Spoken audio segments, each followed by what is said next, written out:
Ladies and gentlemen, distinguished guests, esteemed colleagues and friends, it's my honor and privilege to welcome you all to the Predicting for Urban Resilience, a global collaboration launch of the WWRP, Urban Predict International Coordination Office, and Urban Climate Prediction and Resilience Roundtable.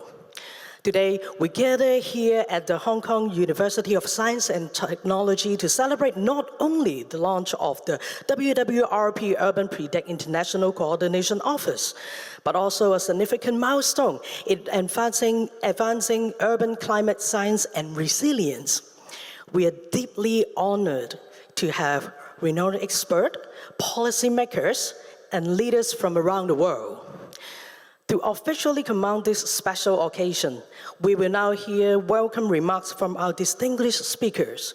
First, I would like to invite Professor Yike, Provost of HKUST to deliver the welcome remarks. Please join me in welcoming Professor Guo to the stage.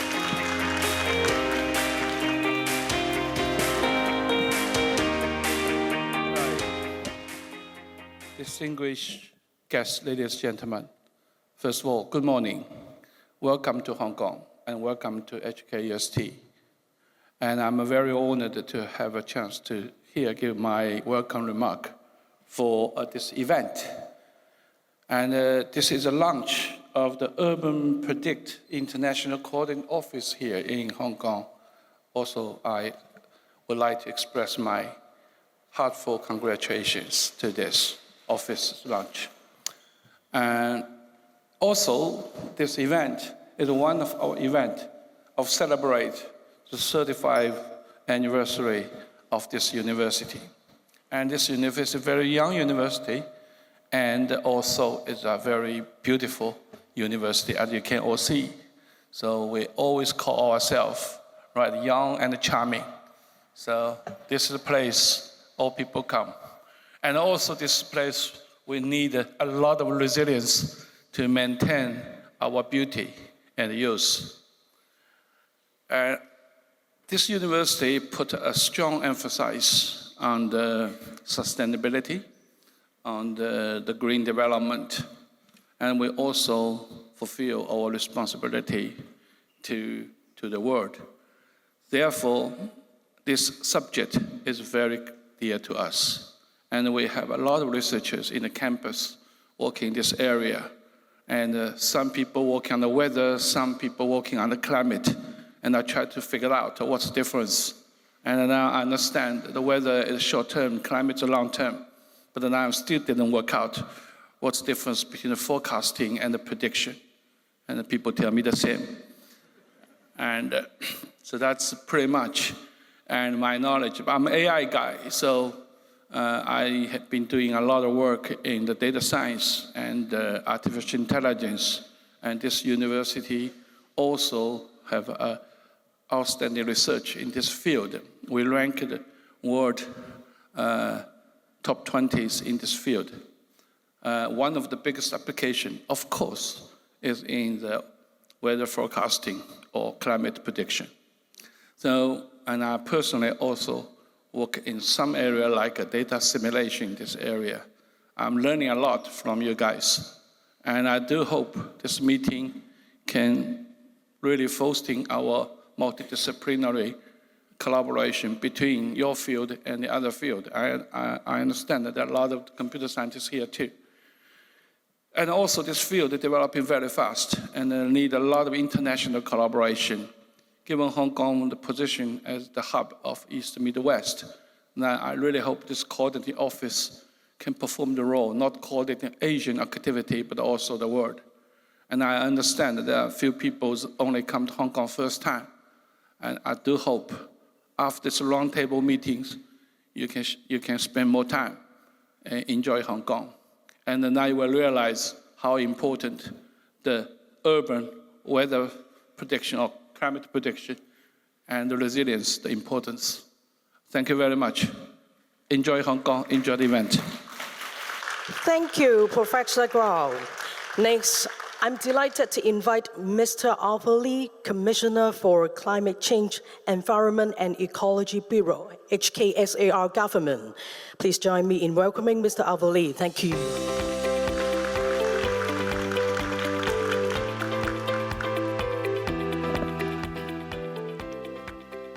Professor Guo, experts from the WMO World Weather Research Program Steering Group and WWRP Urban Predict Steering Group, esteemed guests, ladies and gentlemen.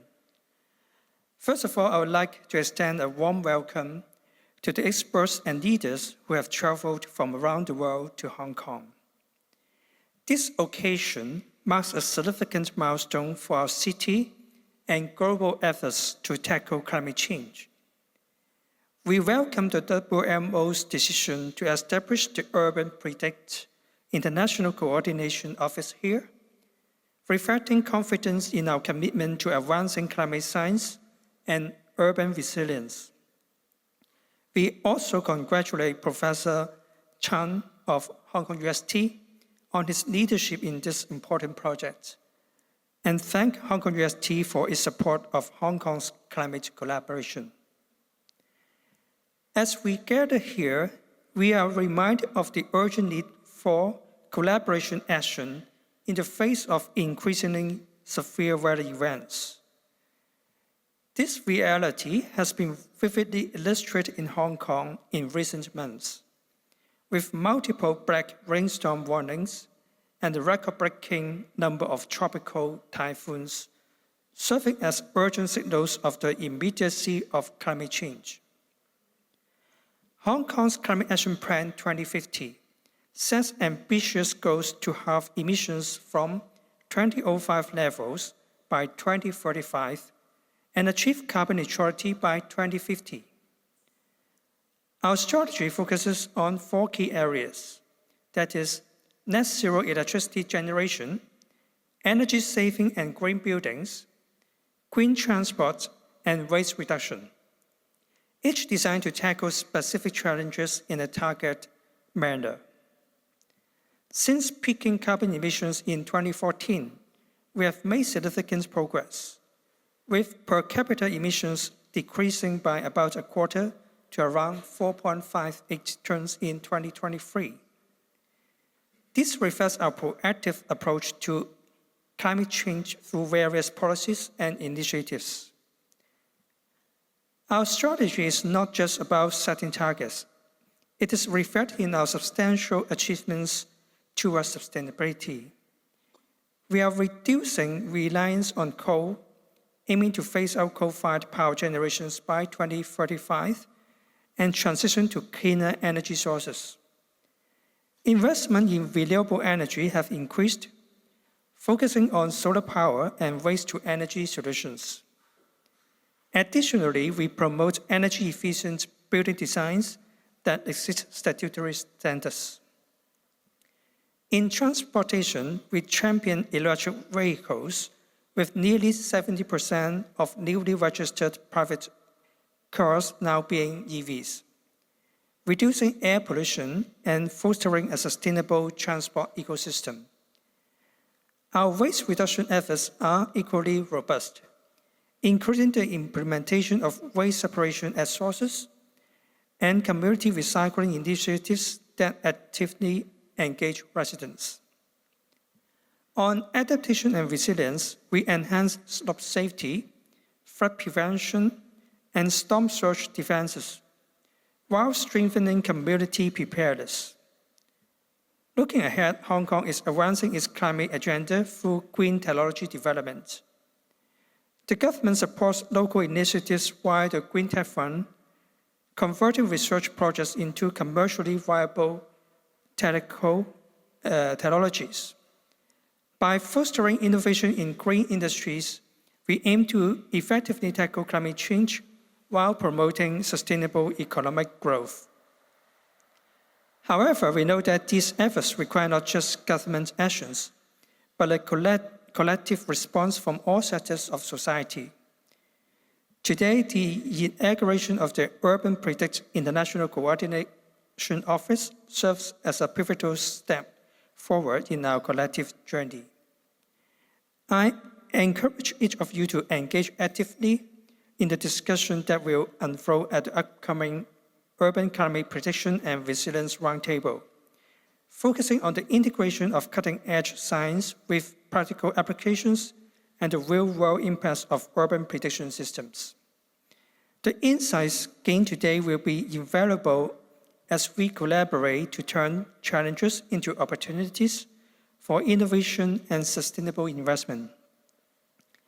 As we embark on this journey together, let us remember that the fight against climate change is a shared responsibility.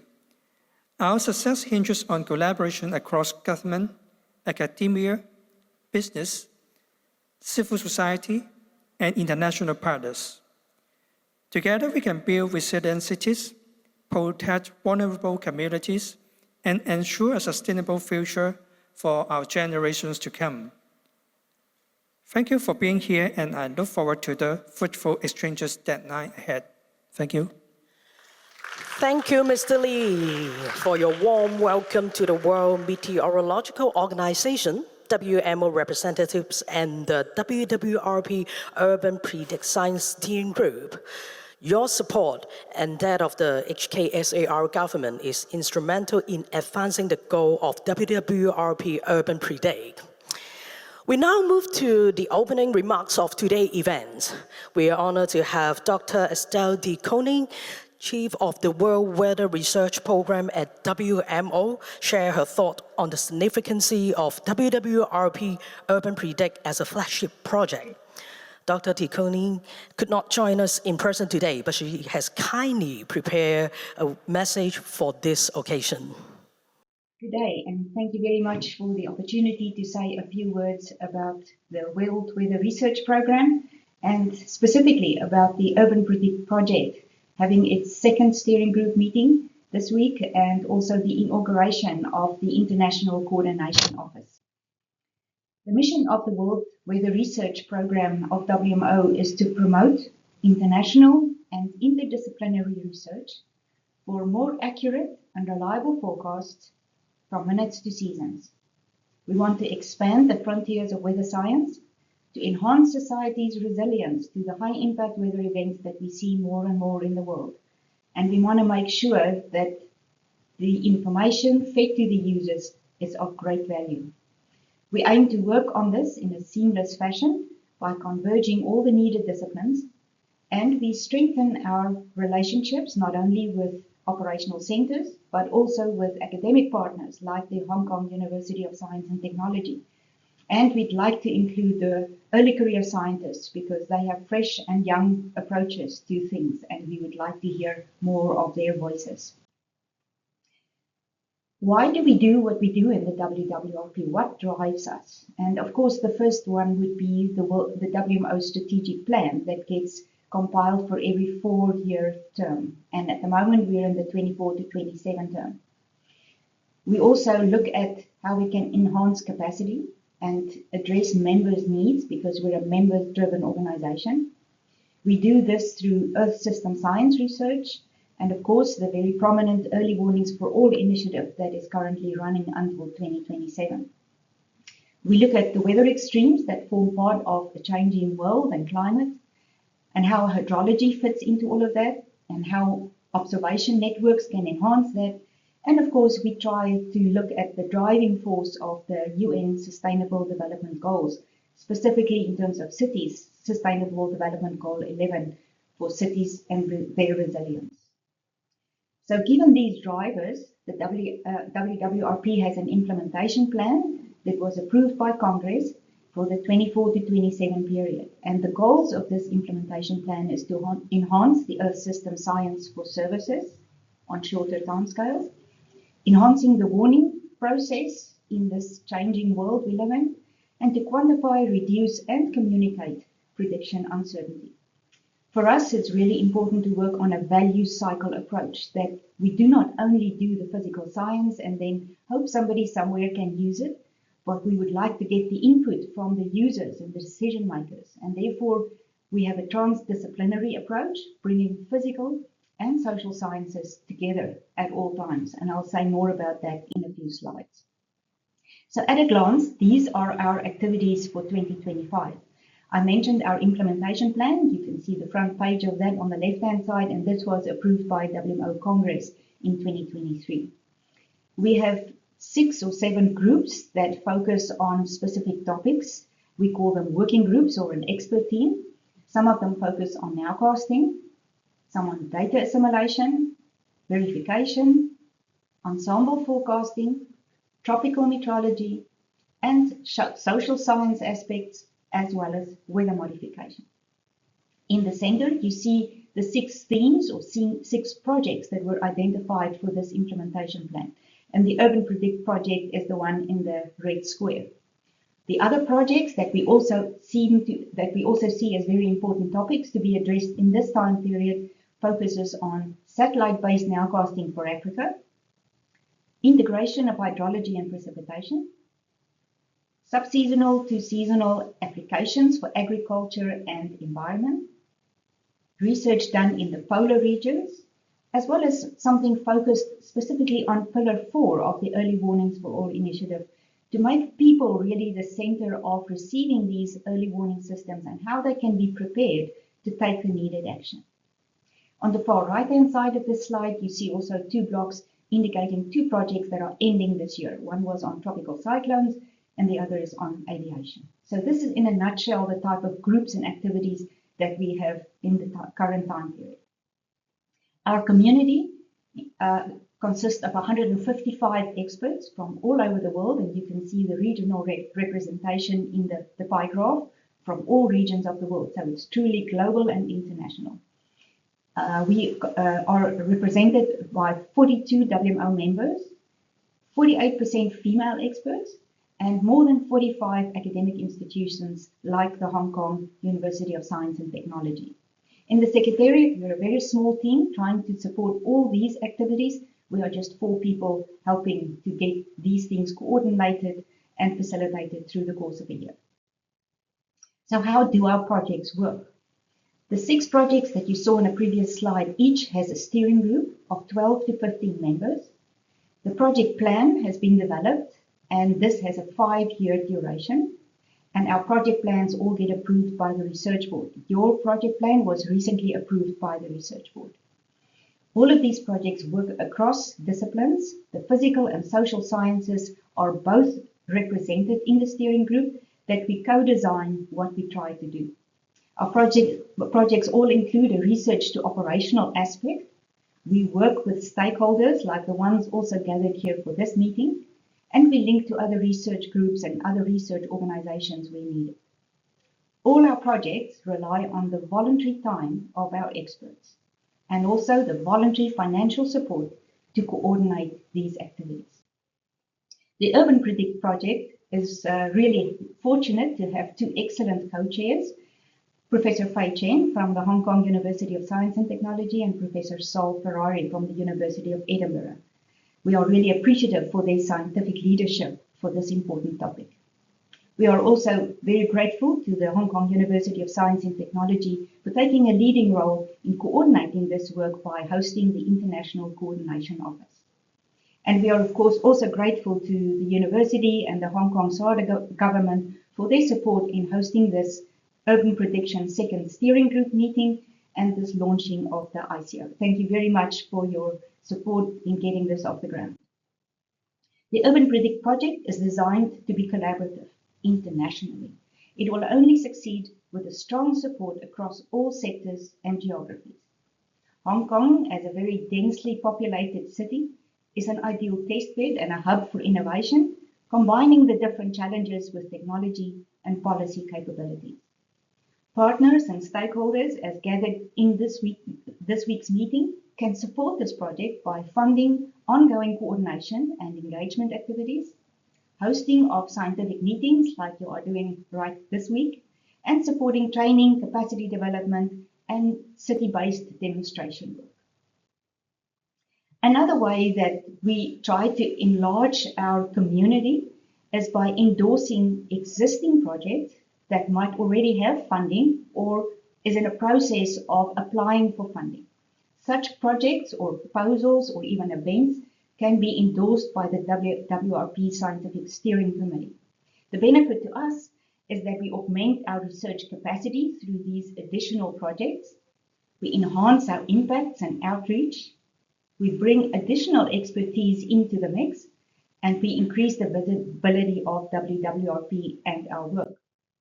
It, of course, also has the benefit of proposers, and for them, it is a benefit to be provided an international framework for research and the activities of the project, which can help to leverage additional funding or support for their project.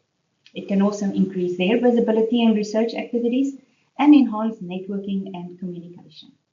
You can find more information about our endorsed projects on our website. At the moment, we have 30 endorsed projects and 1 partner network, and the Urban Predict project is already linked to 4 endorsed projects. How can you get involved with us or communicate with us or stay involved by knowing what we're doing? You can subscribe to our quarterly newsletter. You can use the QR code on this slide. You can apply for endorsement or partnership. Of course, there can also be financial support to the activities of this project. For those who want to get involved in the mix of all of this, they can apply for membership. Sometimes we have open calls for projects or task teams. At the moment, there is an open call for task teams of the precipitation and hydrology project. And this is all available on our website. And of course, you can also get involved by speaking to the Secretariat. And Helen Masenu is here with you this week to be that link support from the Secretariat.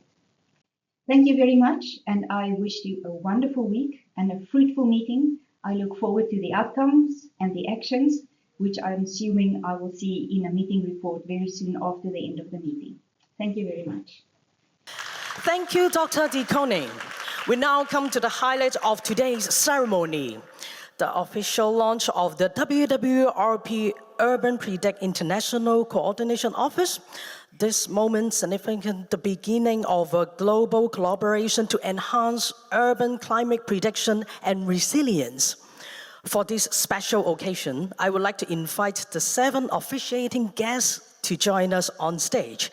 As I call your name, please make your way to the stage and position yourself in front of the glowing globe on the backdrop.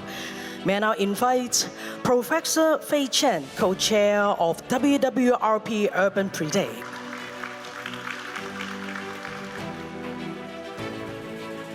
Professor Soledad Ferrari, co-chair of WWRP Urban Predict.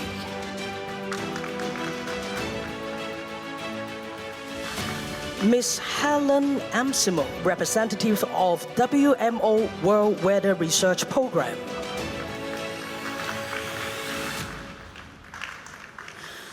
Professor Alexis Lau, Director of WWRP Urban Predict International Coordination Office.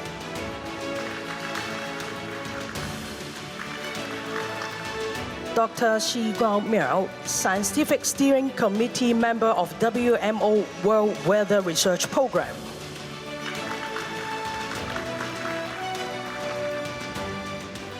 Professor Jimmy Fong, Associate Provost, Teaching and Learning of the Hong Kong University of Science and Technology.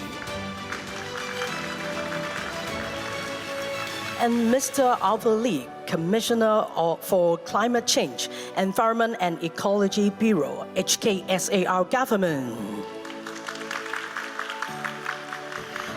Let's begin by capturing a moment of great anticipation. May I now invite our officiating guests to hold over your hands over the globes, symbolizing the collaboration we are about to unlock. And now let's share your exciting moment with a smile to the cameras.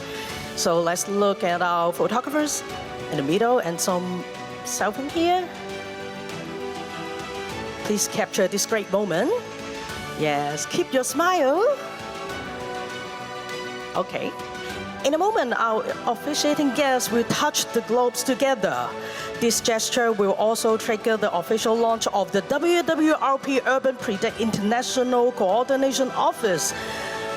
So all the guests, on the count of 3, please place your hand on the globes. Ladies and gentlemen, please join me in counting down on 3, 2, 1.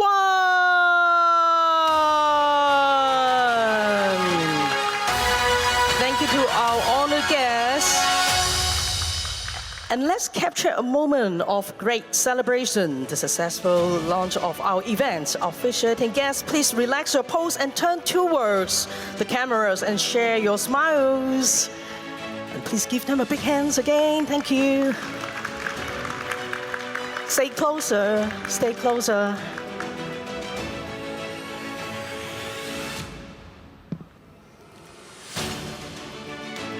So we will now proceed with our group photo. Please move to the front of the stage as we invite additional guests to join you.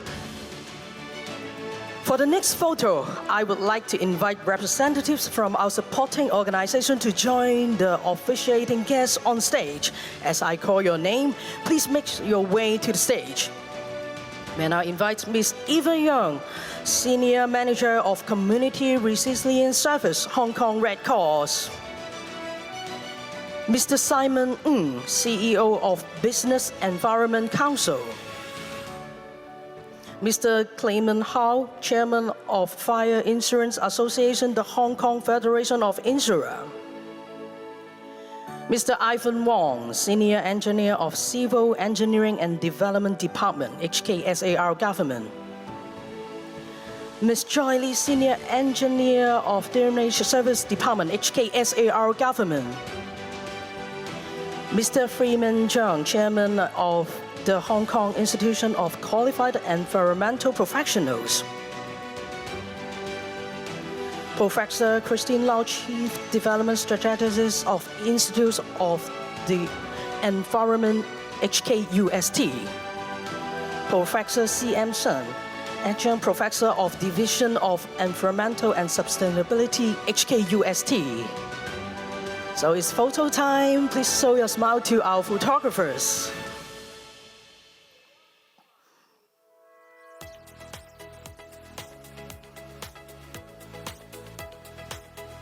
One more. Please hold your pose and your smile to our photographers. So, is it okay? Thank you. For our final group photo, I would like to invite all members of the WWRP Urban Predict Science Steering Group to join us on stage. As I call your names, please come forward. May I now invite Dr. Olga Wilhelmi from US, Dr. Lewis Blunn from United Kingdom, Dr. Maria Eugenia Ibarraran Finagra from Mexico, Dr. Valerie Marchand from France, Dr. Negan Nazaran from Australia, Dr. Andre Piana Rojas from Argentina, Dr. Gilbert Ziamat from Zambia,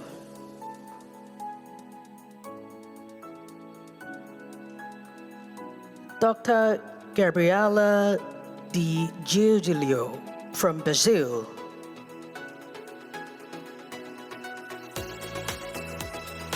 Dr. Zorazani Zenroy from US,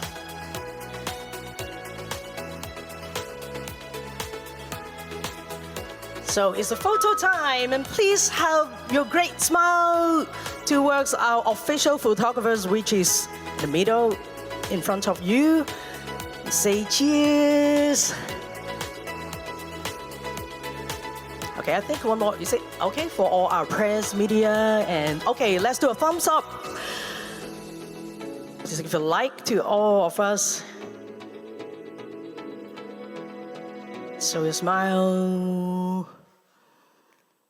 Do you need a video or? Okay, let's look at our video man from the left to right, or shake your hands, thumbs up, and show your great smiles. Thank you very much, and please give them a big hand. Thank you to all our officiating guests, supporting organization representatives, and science steering group members and friends for participating in these memorable photos. You may now return to your seats, and let's have the final photos all together with all our guests who are coming today. Please return to your seat, and our photographers will go to the stage. Please show your excellent smiles again. But first photo, and let's do a photo with your thumbs up. Okay, let's take a photo first. First photo. Let's thumbs up. 3, 2, 1. Thank you. Thank you so much. We're now moving into the heart of today's discussion, the Urban Climate Prediction and Resilience Roundtable. To start off, let me invite Professor Alexis Lau, Director of WWRP Urban Predict, who is also our head and chair professor of Division of Environment and Sustainability, HKUST, to moderate this section. Professor Lau, okay, please, thanks. Thank you. This, I guess, is the first function of the ICO. Today we have really a full program because this morning a lot of speakers, and then in the afternoon the scientific committee are actually going out to see a lot of the fields infrastructure here. So instead of introducing everyone one by one, I would refer to the QR code here. You can scan it. It has the program. It has all the introduction of the speakers. So I will just call them out and ask them to talk, and then we will have a short panel discussion. Okay. To start, we will get Professor Chen here as our co-chair of the Urban Predict project.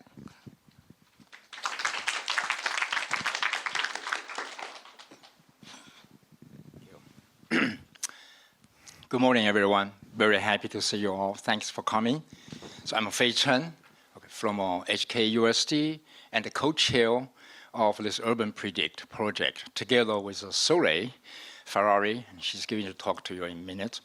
So this Urban Predict, is actually a long acronym, include all aspects of the warning system. Forecasting, risk assessment, warnings, data integration, inclusive governance, community awareness, and transformative actions. That tells really the whole story about this project, what we are going to do. So today, for these discussions, myself and Louis Blunn from Met Office, is going to talk to you, about the scientific challenge of our project, and Soledad, Ferrari, and Olga, will talk to you about social and societal impact. So, Houston, we got a problem. I have families, friends who live in Texas, so I follow this devastating flooding case that happens July this year, which unfortunately killed more than 100 people. But this disaster not only happens in Texas, it can happen anywhere in the world, no matter the country is rich or poor. With all these disasters, usually people point fingers to the warning system or the lack of them. Right. So that just highlights two outstanding global challenge.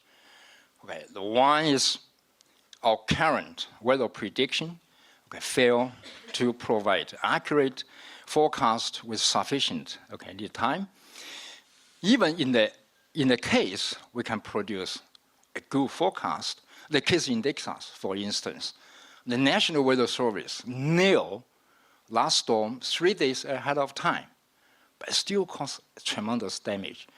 That shows the warnings, didn't reach the vulnerable group. So we heard, this morning from Estelle, about the WMO-WWRP project. This year, and for the next 5 years, they initiate 6 core project, 5 year.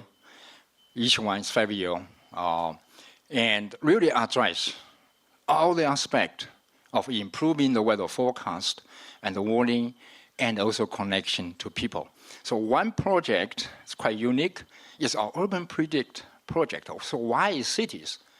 Okay, because the cities are where the people and the climate risk collide. Okay, we have to pay attention to this accelerating, growing weather and climate risk. Okay, the cities with a lot of people, with dense economical infrastructures. So that comes to our project, again, 5-year project. And here is the photo of our steering committee members. Many of them actually sitting in this room. Okay, we have 14 steering committee members from 6 continents with expertise in physical science and also science, and social science. And what we do, we have really is to enhance the ultra-high resolution multi-hazard prediction and the warning system for cities, but also to improve the effectiveness of the warning system and the communication to diverse urban groups. So there are 3 major components of our program. One is to improve the weather forecast, which is a critical component of the warning system, by going to very high resolution, integrating AI technology, weather model, air quality model, hydrological models. But again, having a perfect forecast is not enough.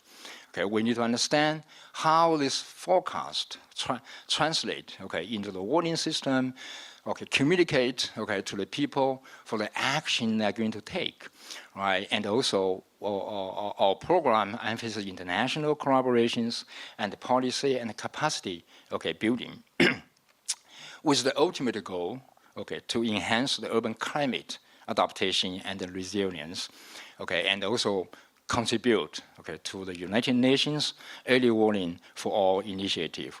So this is a transdisciplinary project.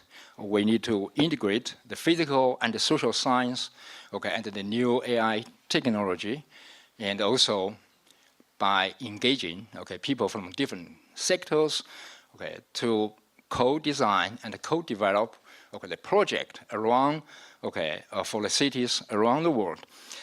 So in the last 3 days, our committee members had brainstorming,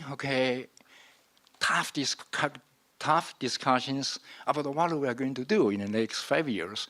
It's not an easy process, because you put 14 scientists with a very diverse background, and so, but at the end of the day, they come up with something significant. So whatever they discuss here, during the bill session, must be very, very significant. So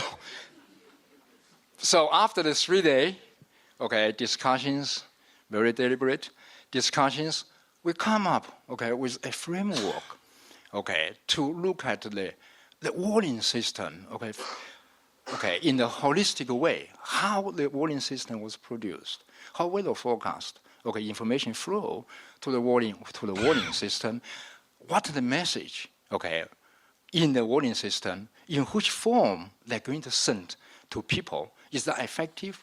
Does that help really the people, in the street? So really we move, beyond the traditional weather forecast. That tells you, hey, how the weather looks like tomorrow, in the street. Rather than that, we want to do how the weather tomorrow impact the people in that street at that time. So the impact forecast, that's the next generation. Circle back, to Hong Kong. To this extreme, weather and the flooding cases. So Hong Kong's precipitation can be categorized roughly by 2 systems. One is the tropical cyclones, typhoon, that contributes roughly 25% okay, of the annual precipitation. And the long typhoon weather system contribute 75% of the annual rainfall. Okay. So typhoons, they are big, they are large, and they move slowly. Okay. So it's very hard for the satellite to miss it. It takes days to develop, right? And so our current weather forecast model did a very good job, okay, to predict the track, the intensity, okay, of the storms. So to give people enough time to prepare, okay. Then, by contrast, this type of small scale, middle scale convection system, they contribute, okay, to more than probably 60% of the extreme precipitation in this region. Okay, this is one example of the black, the black rainstorm in Hong Kong. Okay, 12 hours before that black rainstorm, clear sky day. Okay, nothing expected, and boom, okay, like a nuclear bomb. Okay, the deep, huge convection system just developed. So none of the global weather forecast model is able to predict this event even 8 hours ahead of time. So this is very small, very localized, fast changing, okay? Rainstorms, global, okay? It's not just for Hong Kong, okay? So this August, many people in this room still remember, okay, this on the 5th of August, which is opening day of our workshop. Okay, HKO issued not once, twice, okay, for a day, black, okay, rainstorm warning. That's unheard of.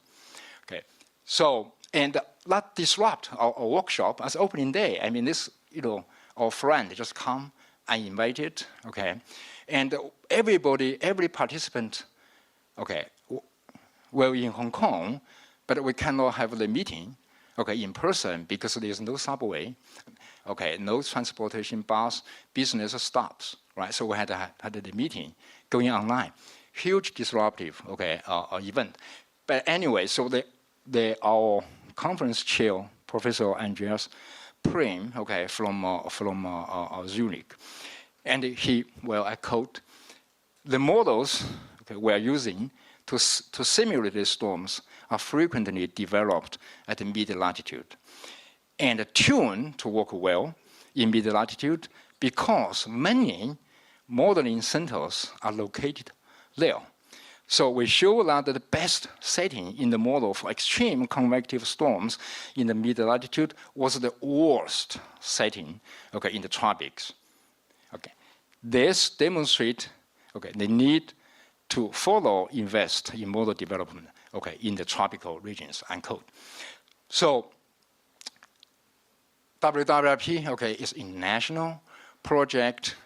So as part of it, at Hong Kong UST, okay, we work with our international collaborators, okay, to develop the next generation variational resolution NWP model and tailored, okay, to the tropical cities.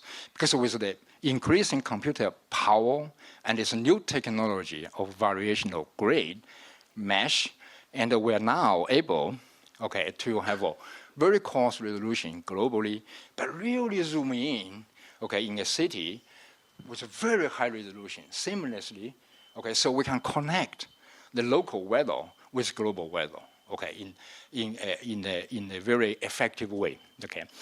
So in the future, what are we going to do? Okay, as a community, international, okay, urban modeling and the forecast community.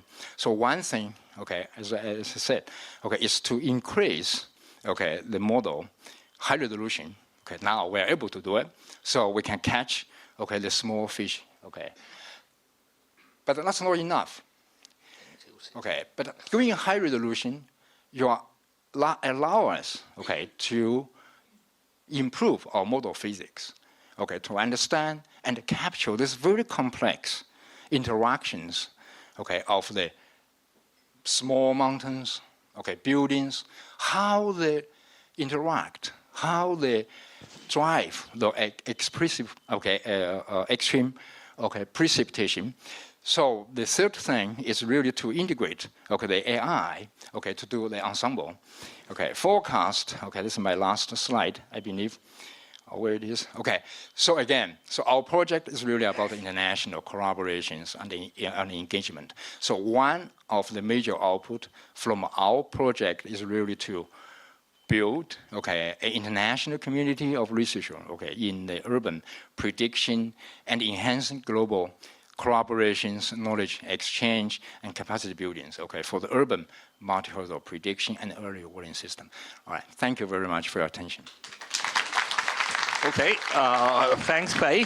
To get things moving, we'll have the questions a little bit later. And now we have Lewis from UK Met Office. Again, I am not going into detailed introduction. Yeah, we'll have the panel discussion later.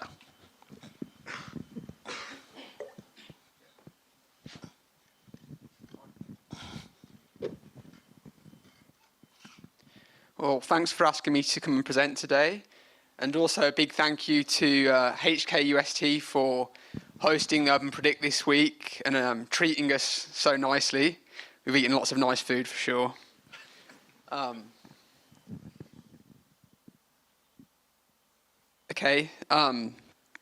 So urban multi-hazard prediction is crucial for early warning systems. So they provide a lot of the underpinning information that's required to make good decisions further on down the warning value chain. I'm going to talk to you today about some of the challenges and opportunities that Urban Predict have identified and what we think we need to do to achieve early warnings for all, which is one of the WMO's initiatives.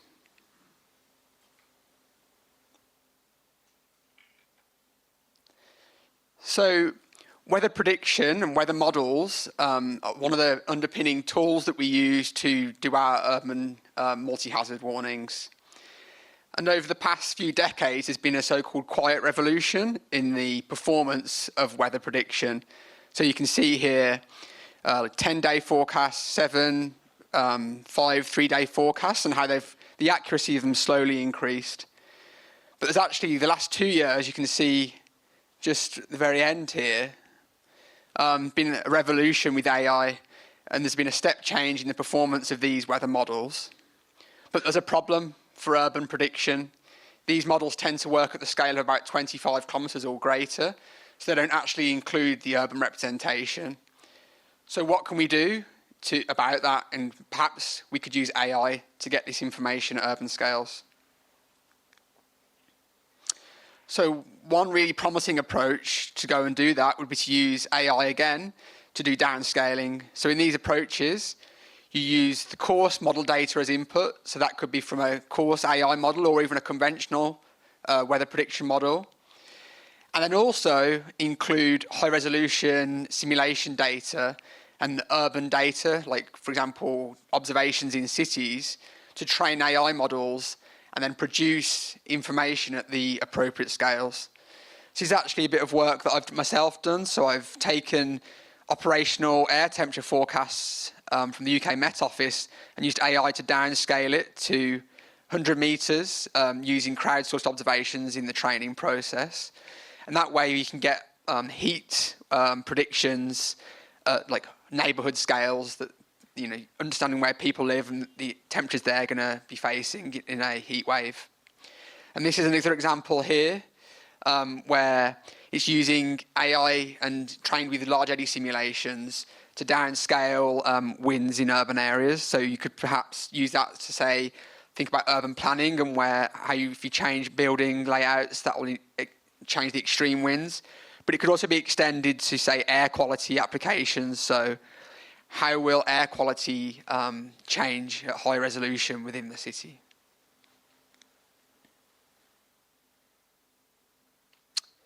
But one of the issues surrounding AI is that it's underpinned by having data to train the AI with.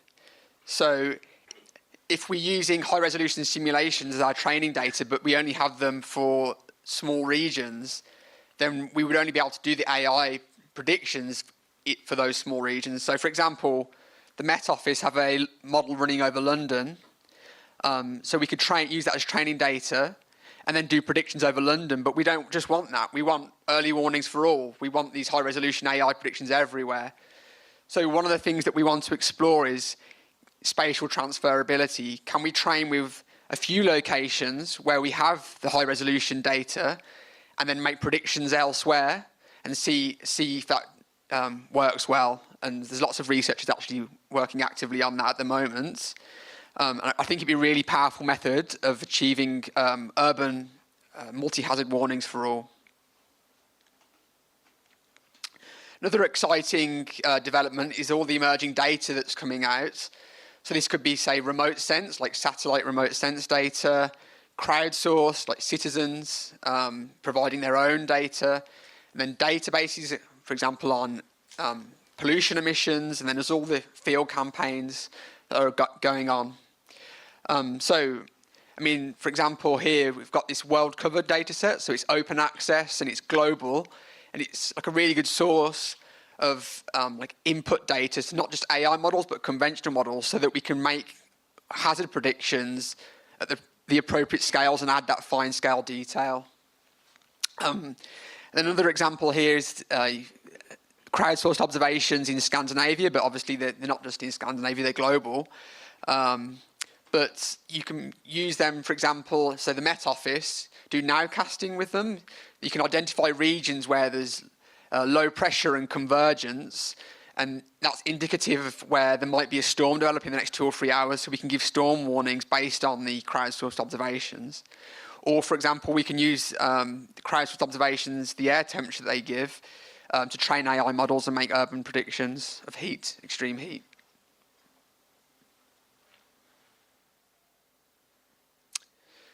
So I've talked a lot about AI, but actually conventional models are still really important.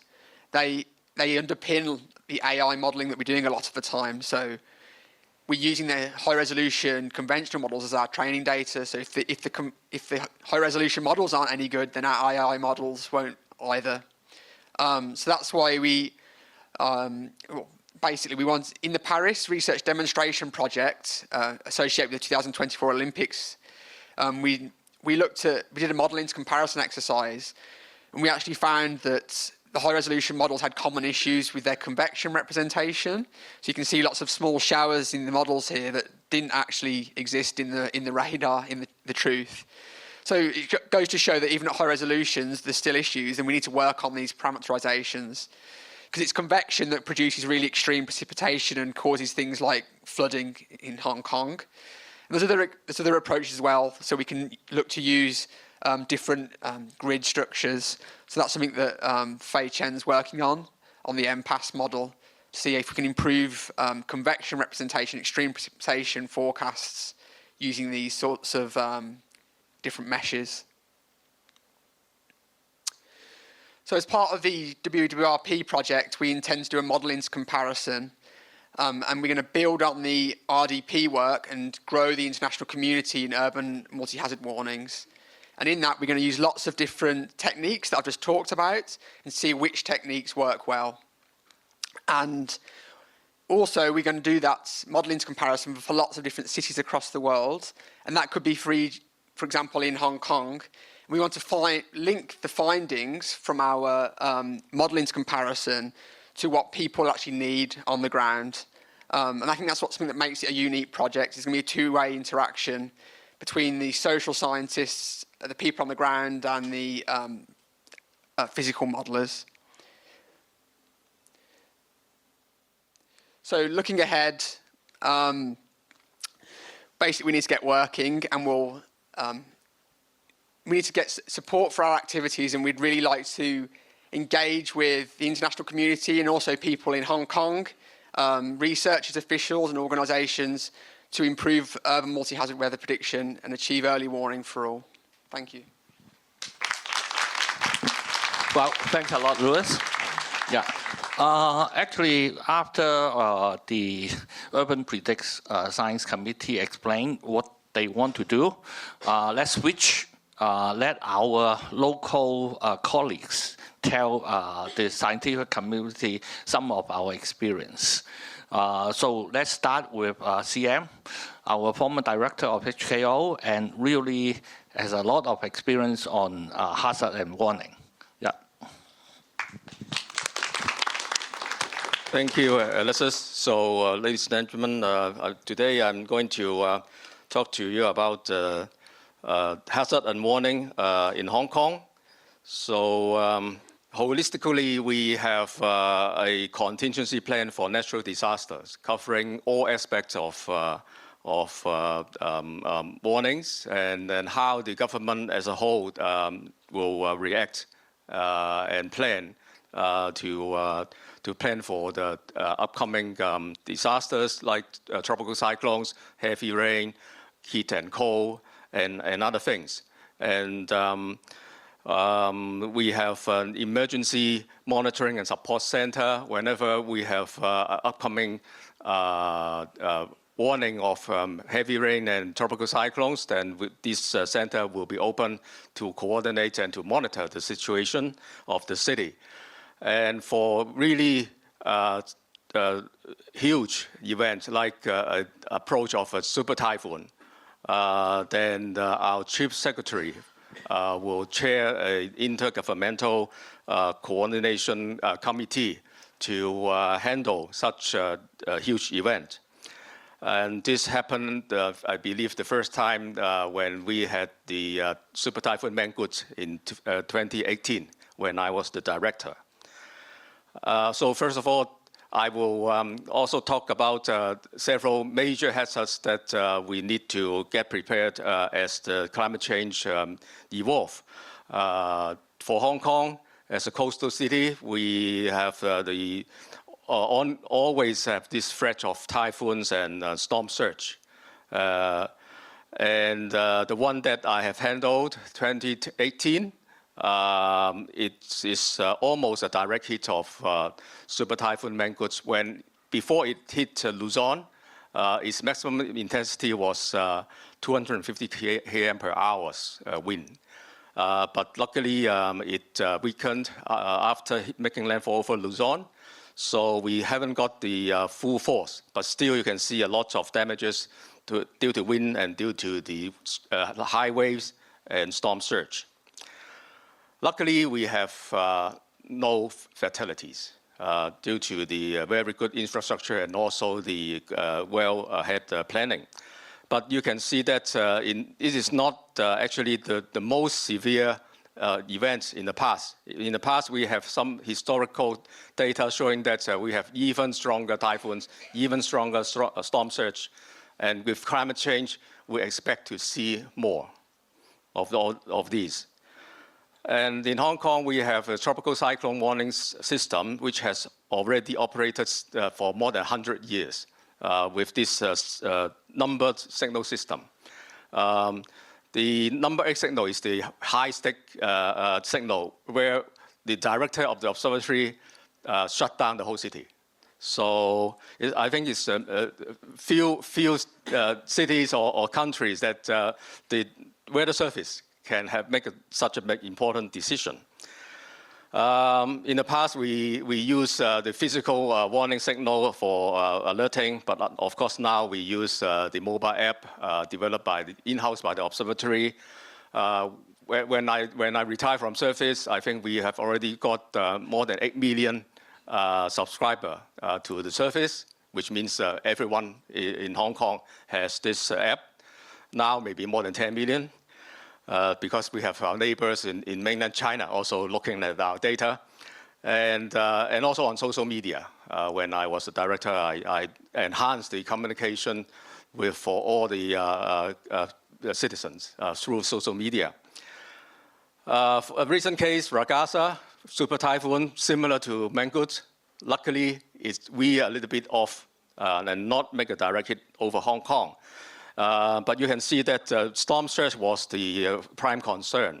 And we have storm surge information and tide information showing, telling people what to do and how to prepare. Finally, not a lot of damages, but still, and in the area where I'm living, we have very strong overtopping waves, making some damages to the coastal facilities, restaurants, and so on. So I think we will hear more from our colleagues from the civil engineering departments about their follow-ups. We also have a study at the UST, what will happen when the maximum anticipated storm surge will come. Not by the end of this century, but in the next 20 years. And we found that it could be quite severe. As you can see from the table, that we calculate the highest sea level compared with the historical values in the brackets. So I think we will see more challenges due to climate change to come and need to be prepared. Heavy rain. Heavy rain is another important subject, as Faye has mentioned to us. We have seen broken record every now and then in the past, but you can see the record-breaking speed is increasing, and the number has already reached 158 millimeters in an hour. So it's a challenge to our drainage system, a challenge to our infrastructure, and our transport, like the MTR, the underground trains also flooded. But we recover very quickly with the coordination of the government, all the stakeholders, and the next day, basically, the city recover. So, it's a very, as Faye has mentioned, it's a very localized rainstorm, but some sort similar to what the term Pineapple Express in the eastern part of the Pacific. But here we have trains of moisture and convection coming in from the remnant of a typhoon coming to Hong Kong, and you can see the very narrow but highly intense rainfall, 800 millimeters in 24 hours. So, but due to climate change, you can see that the return period, even though scientifically it's a 1 in 500 event, 500 years event, but actually, if we look at the recent years, it's actually becoming 1 in 100 year event. So we need to get prepared. But then, and then we have the famous rainstorm that Faye has mentioned just now, the rainstorm on the 5th of August. Not as severe as the 23 events. You can see from compare the charts, but you can see that it's a clear alarm of climate change. You can see the daily rainfall, the ranking of the past 140 years of Hong Kong. 4 years of the records out of these 11 years occur this century. So and even 3 of them occurred within the past 2 years. So you can see we are getting more and more severe challenges in this. Landslide, it has been a concern in Hong Kong. Thanks to the government's efforts since the 1970s, we have basically dealt with the problem of man-made slope instability.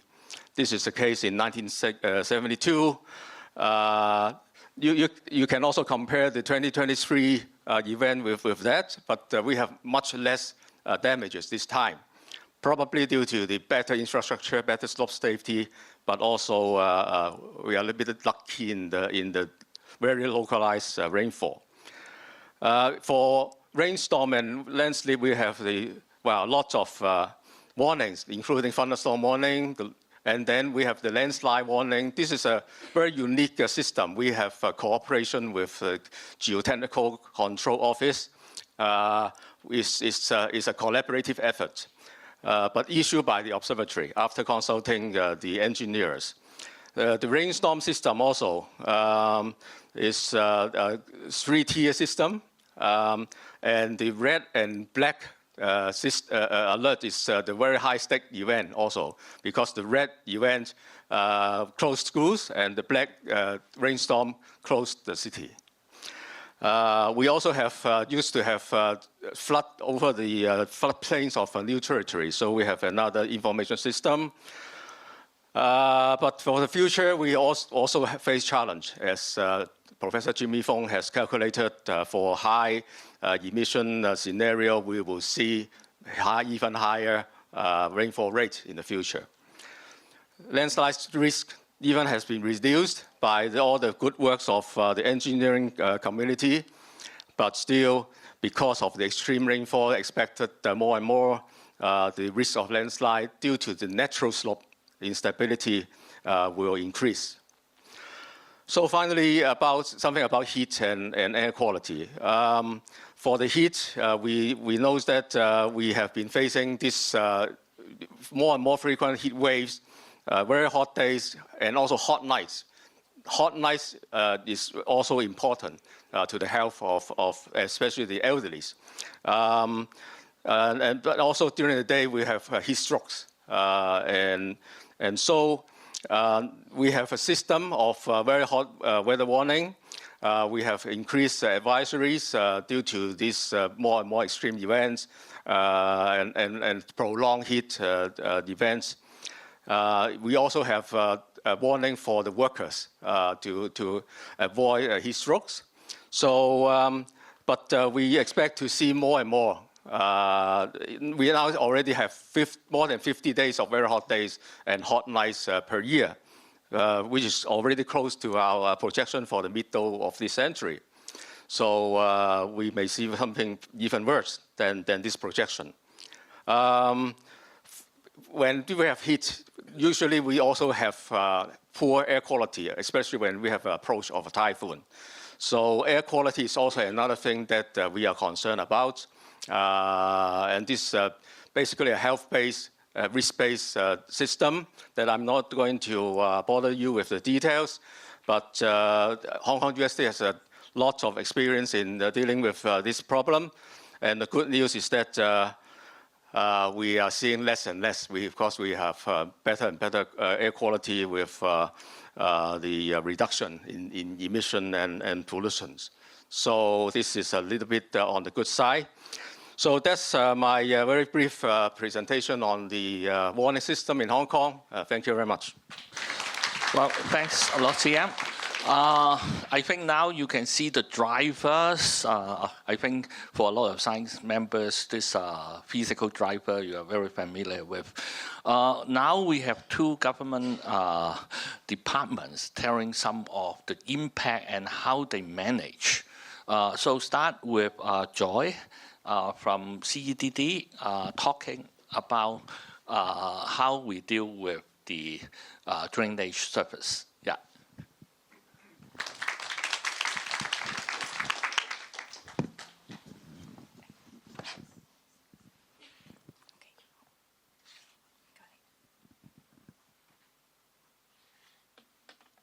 Okay, good morning, everybody. Yeah, I'm Joy Lee from the Drainage Services Department, and I'm very happy to be share what the Drainage Services is doing to enhance the resilience of Hong Kong. So to start with, this year, 2025, is a very challenging year for us. Here are some statistics on the weather warning signals. Dr. Shun has just explained a little bit more on the weather warning signals, so I don't explain too much. So, so far, we have experienced 7 numbers of rainstorm with red signals and 5 with black signals. These are much more than the recent 10-year average.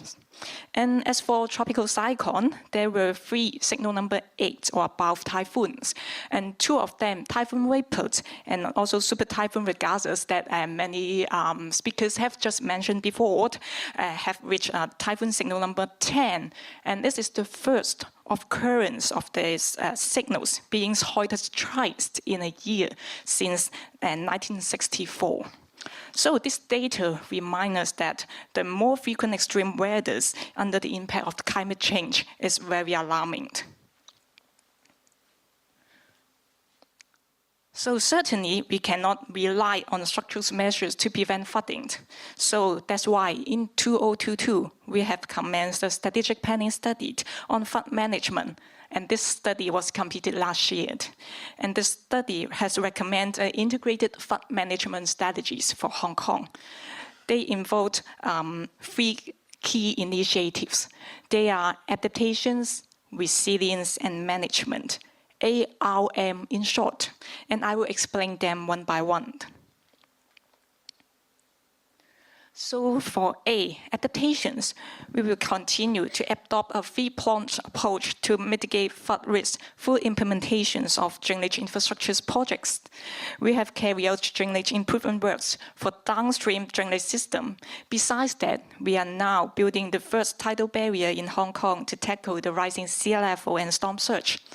And then for the midstream area, we built underground storage tanks to capture the storm water for temporary storage during heavy rains. We also built drainage tunnels to intercept and divert stormwater from upstream catchment areas to the sea directly.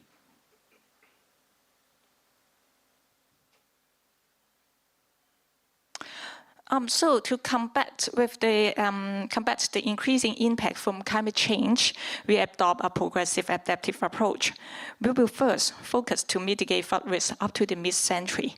And now we are conducting the constructions of 15 number of drainage improvement projects over the territories. And 9 of them include the constructions of stormwater drainage, stormwater storage tanks. Towards the end century, we will upgrade our drainage system in place with the developments of climate change. On the resilience aspect, this concept is really important and is aimed to adopt temporary or non-structural measures to reduce flooding impact for speedy society recovery. We always promote blue-green drainage infrastructures, which is similar to the natural-based solution concept in all developments. Elements like floodable area, green roof, water harvesting, and engineering wetlands are very good examples. So, and also the more use of temporary flood barriers by the house owners or the operators can be very effective to minimize flood impact of the premises caused by water ingress during heavy rains. So nowadays, there are many new generations of flood barriers, including auto flip-up barriers, water-filled tube barriers, doorways barrier, etc. They could enable rapid and efficient deployments of the flood barriers, and different diverse settings. As for the management aspect, we will leverage the innovative technologies to strengthen our early warning system and also effective communications with the public to provide first-hand information. Over the territory, DSD we have identified about 240 locations which are prone to blockage and then which will have potential risk of flooding. So upon receipt of the early warning from the Hong Kong Observatory about the rainstorm is coming, our emergency response team will come out to carry out what we call just-in-time inspection and clearance before the rainstorm comes. And then if the weather gets worse, we will activate our emergency control center to oversee and maximize our emergency response and for speedy recovery service. So, for example, since 2023, after the extreme rainstorm in September, we have increased the number of emergency response teams from 70 to 180. And the number of emergency support stations, we have increased from 13 to 30. And we have further enhanced it during the super typhoon Ragasa. The number of emergency response teams was further increased to a total of 200, which can help to handle flooding and clear drainage channels in different districts across the territory. And these measures are very effective for rapid recovery. The use of innovative technologies are always helpful. We are now conducting a pilot project on AI flood monitoring with a view to enhancing our capability to detect and monitor flooding. We have also developed our flood risk visualization system, what we call a mosaic model map system.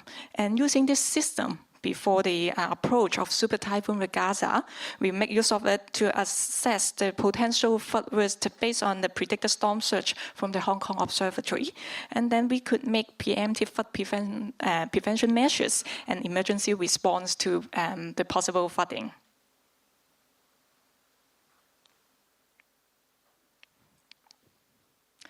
In recent years, we have proactively applied robotic technology and have developed a series of robots to fulfill the operational needs. They include pipe inspections, pumping robots, vegetation removal for clearings of our open channel rivers, and also desilting robots.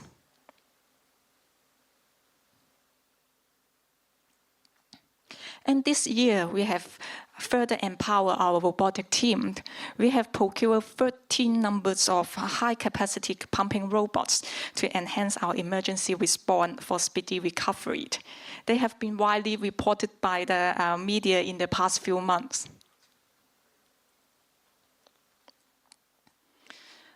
On flood monitoring, the government had put in place a new measure, what we call a waiting line system.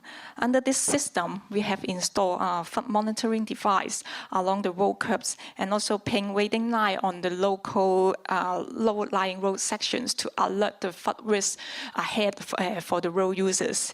And the device can help us to detect and measure the depth of flooding, which enable us to take timely emergency action.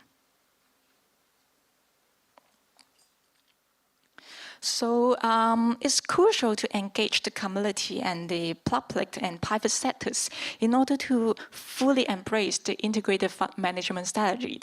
So we do so through many different means. For example, international conference, open days, seminar, outreach education activity, etc. And to promote the flood resilience measures, we have formulated guidelines on resilience measures for reference by public and also private sectors.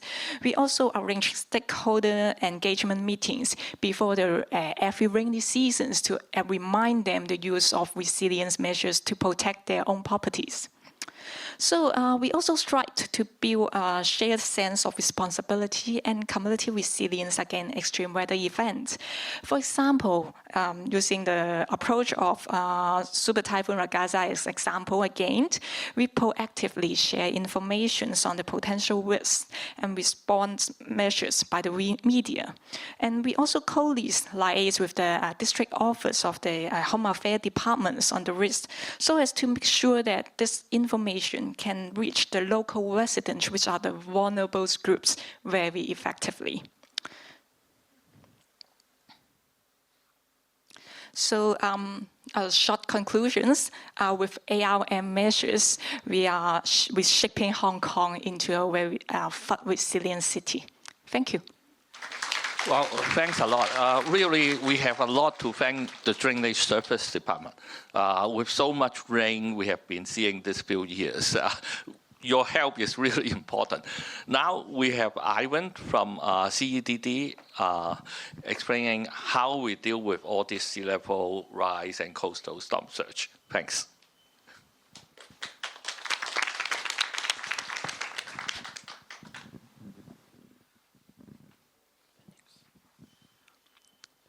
All right. Good morning, ladies and gentlemen. I'm glad to be here. My name is Ivan Wong. I'm from the Port Works Division of the Civil Engineering and Development Department. Today, I'd like to share about our integrated shoreline management strategy for Hong Kong to cope with climate change.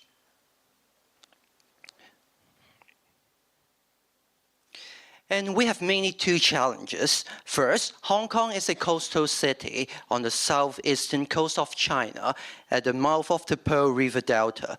And with its coastline spanning over 1,000 kilometers, the geographic position of Hong Kong makes it susceptible to different weather-related threats, such as tropical cyclone, storm surge, and also overtopping wave. And what is another challenge is about the climate change projection uncertainty. And the Hong Kong Observatory provides the mean sea level rise projection due to climate change for Hong Kong under different greenhouse gas emission scenario.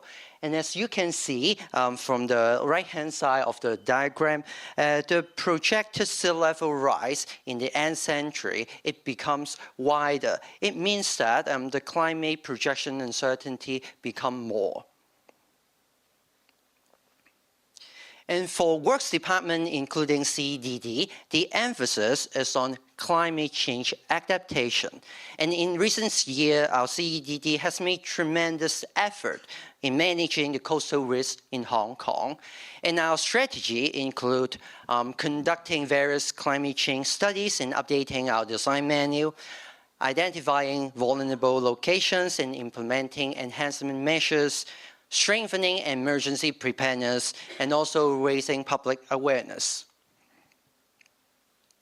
And CDD also upkeeps our port works design manual, and it is the design standard for different port works infrastructures, such as breakwaters, seawall, wave wall, and also piers. And based on years of data regarding super typhoon, storm surge and sea levels, as well as the data from the IPCC AR6, we have completed several climate change studies in collaboration with the academia. For example, we have completed the extreme frequency analysis for sea level, projection of extreme wind speed, and also the resilience study for government critical infrastructure.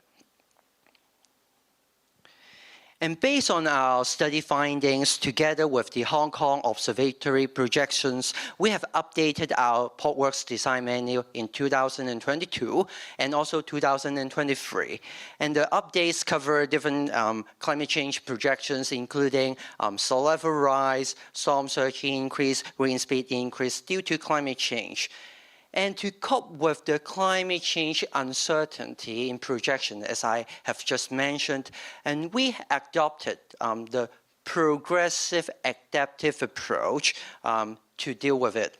With the progressive adaptive approach, wherever feasible, we include the design allowance that allow future upgrade for the infrastructure as needed. And the benefit of this approach is that it provides the flexibility and adaptability based on the latest climate change projections. So this can avoid premature implementation of large-scale projects that could lead to unnecessary construction operation expenses. I'd like to quote you an example to illustrate how can we apply the progressive adaptive approach. And this is a typical road project structure near the seaside. As you can see, when the climate change intensifies, the coastal risk grows. Protection from the existing seawall may not be sufficient. So what should we do? While we construct a wave wall to mitigate the risk, we incorporate the design allowance where feasible. That means we do a larger foundation to ensure that it has sufficient capacity to allow for potential future worse climate scenario happening. And this can allow future upgrade for the heights of the wave wall. And if the long-term climate change projection align with our assumed scenario, timely increasing of the height of the wave wall can generally enable them to cope with the extreme weather event towards end century. And the risk of the coastal side can therefore reduce. And however, if the long-term climate projection exceeds our assumed scenario, more extensive protection measures may be needed, such as further increasing the heights of the wave wall and add some large rock armors on the sloping seawall. And in addition, for overall coastal protection in Hong Kong, in 2021, we completed a coastal hazard study, and it identified 26 number of coastal low-lying and windy areas. It allowed us to formulate improvement works and management measures in order to safeguard public safety.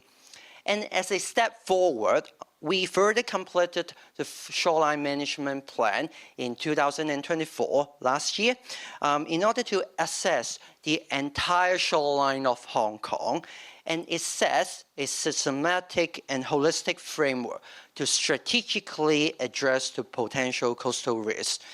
And it also provides guidelines on planning and implementing urban coastal protection and development measures, and formulate long-term strategies.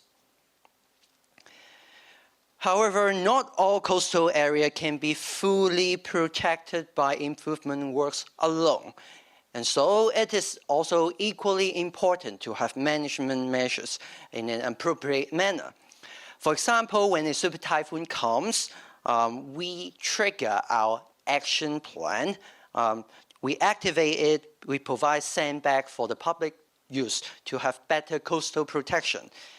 In addition, latest information of our action plan, of our action, is also shared with the public through social media so that they can have better knowledge, latest information, and it can enhance their awareness. And to enhance Hong Kong's overall ability to cope with climate change, collaborative effort by the public is also essential. We shared experience and findings with public organizations, utilities, undertakers in order to enhance the overall city's infrastructure resilience. We also collaborate with universities like today, academics, industry, and also investors. And besides, our key information is shared in our website. You can see the QR code there. It is our CEDD website on coastal protection. It contains many latest information such as our coastal hazard study, shoreline management plan, our strategy, our effort in Portworks design manual updating, etc. And also our progress of works of the 26 number of windy and low-lying area. This aim at provide the public the latest information and to enhance their awareness. And to conclude, climate change is a challenge by all community. As what our department CDD vision provide, we work for building Hong Kong into a world-class, sustainable, and resilient city for living, working, and playing. That's what I would like to share today. Thank you very much. Thank you. I hope the speaker can come out and we have a very short panel discussion.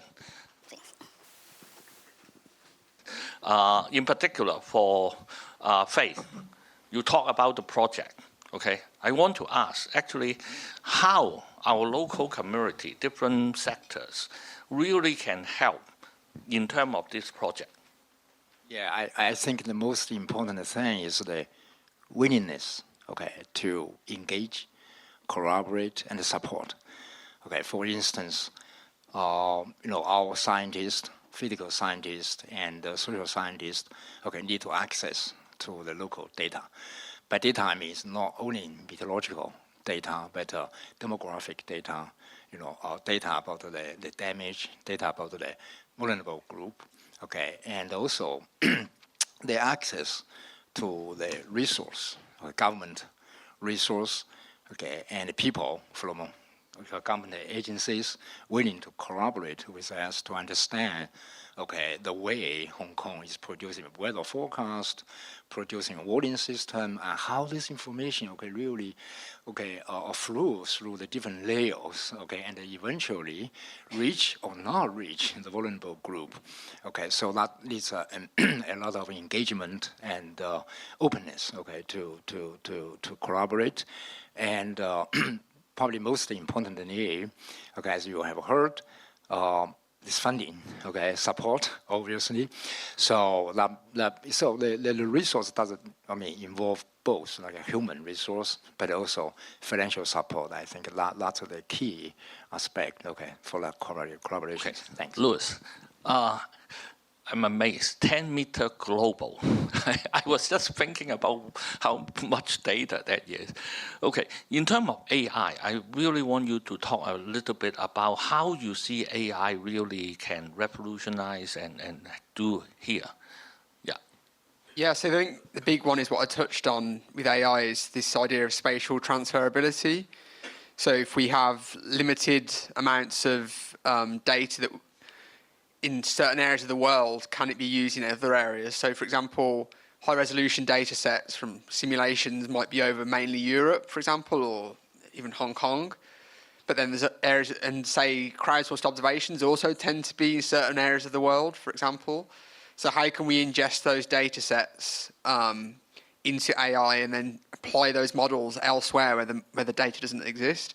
But I think as well, touching on the data, these global open access data sets are really important from remote sensing because they are truly global and they're good everywhere. And that underpinning information is what might allow them to transfer well. So if you've got good information about the building heights, things like what the buildings are made of, the land cover, etc., I think that's really important. Yeah, I think this also echo what Faye was talking about. If the community can contribute all different type of data, this will really help the effort. Okay, CM, the UNSG already say we passed 1.5. Yeah. So if you look down the future, what do you think is the biggest threat in terms of climate and weather for Hong Kong? Well, I think it's mostly storm surge that I've just presented, especially that, we have been very lucky in the past, considering the historical information. The worst case so far for Hong Kong, storm surge, is 1962. We have a typhoon Wenda. But actually, if we use these historical storms to adjust their pathway and then to take into account of climate change, which means more intense typhoons, then we can do simulations to find out the worst scenario for Hong Kong. And we found that we basically will have 1 to 2 meters higher storm tides compared with our historical highs. So we really need to do more in climate adaptation and resilience in order to get prepared. Of course, heavy rain is another area that we need to be concerned with. Especially we are seeing those very convincing data that showing that we have been seeing those more frequent heavy rain just in the past 10 years. And of course, our drainage department has already done a great job in enhancing all the infrastructures and continue to working on it. But seems there will still be a catching up story to work on.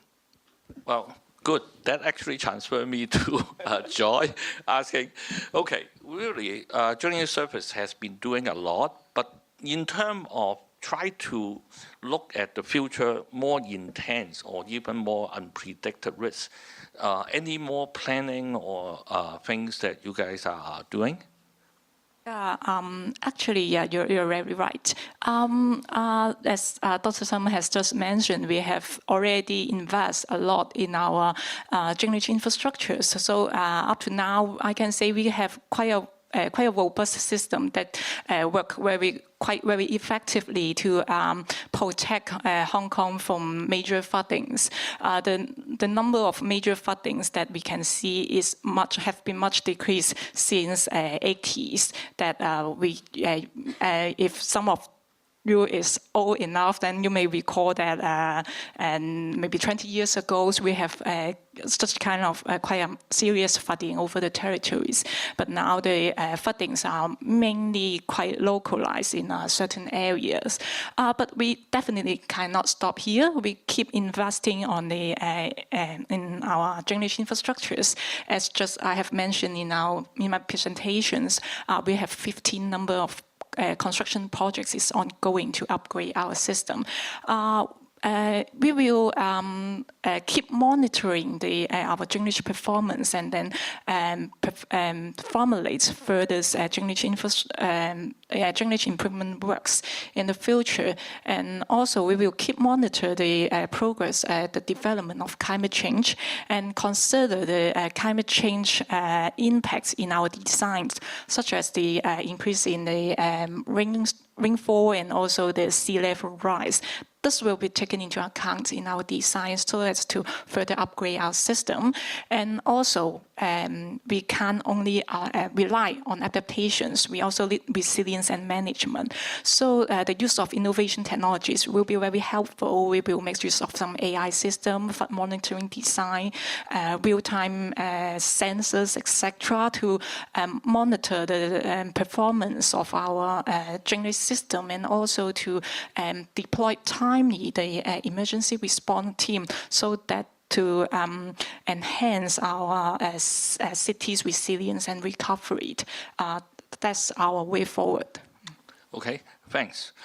Ivan, actually, I know CEDD is not just talking, doing what you talk about, but also coordinate a task force with other departments to help enhance Hong Kong's resilience. Can you share a little bit more of that? Yes, sure.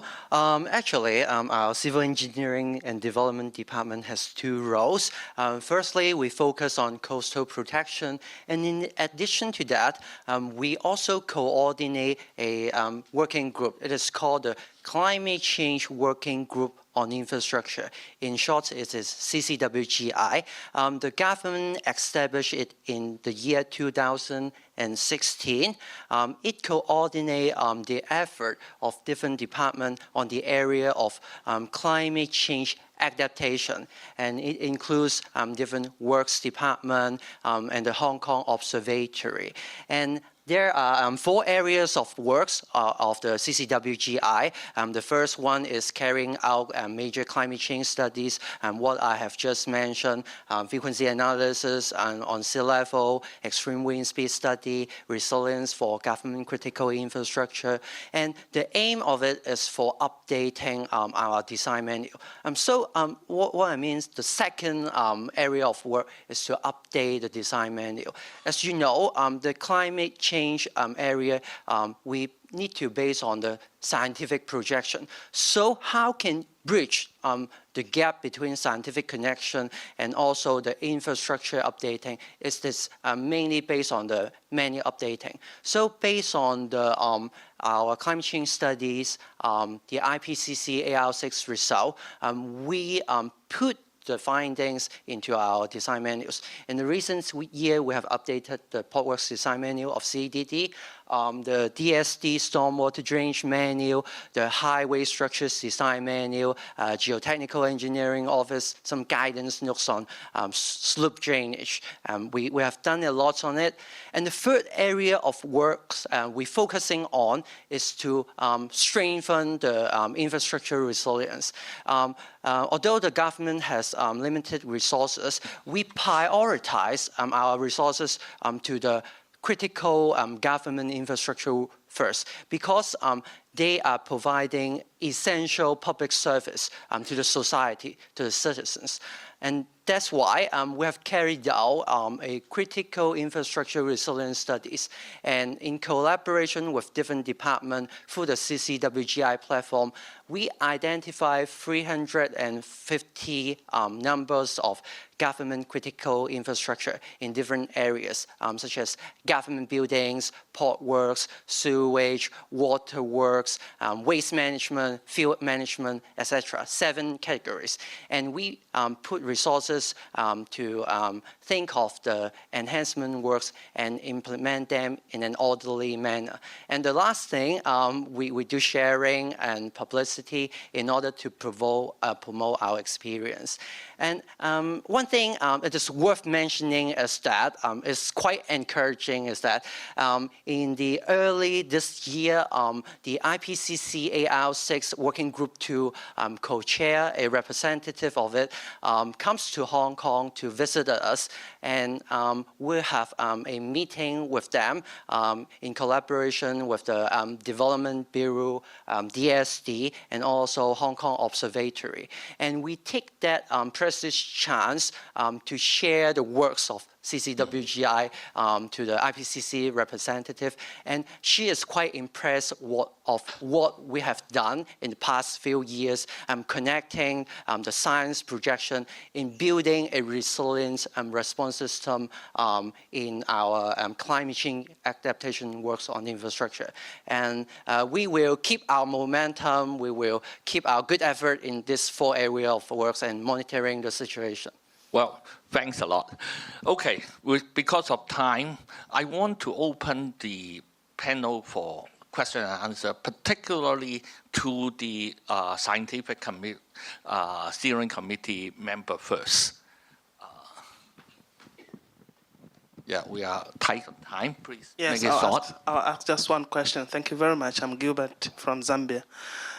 Joy, I liked your presentation a lot, just like all others. And I liked the integration of several approaches, adaptation, resilience, and management.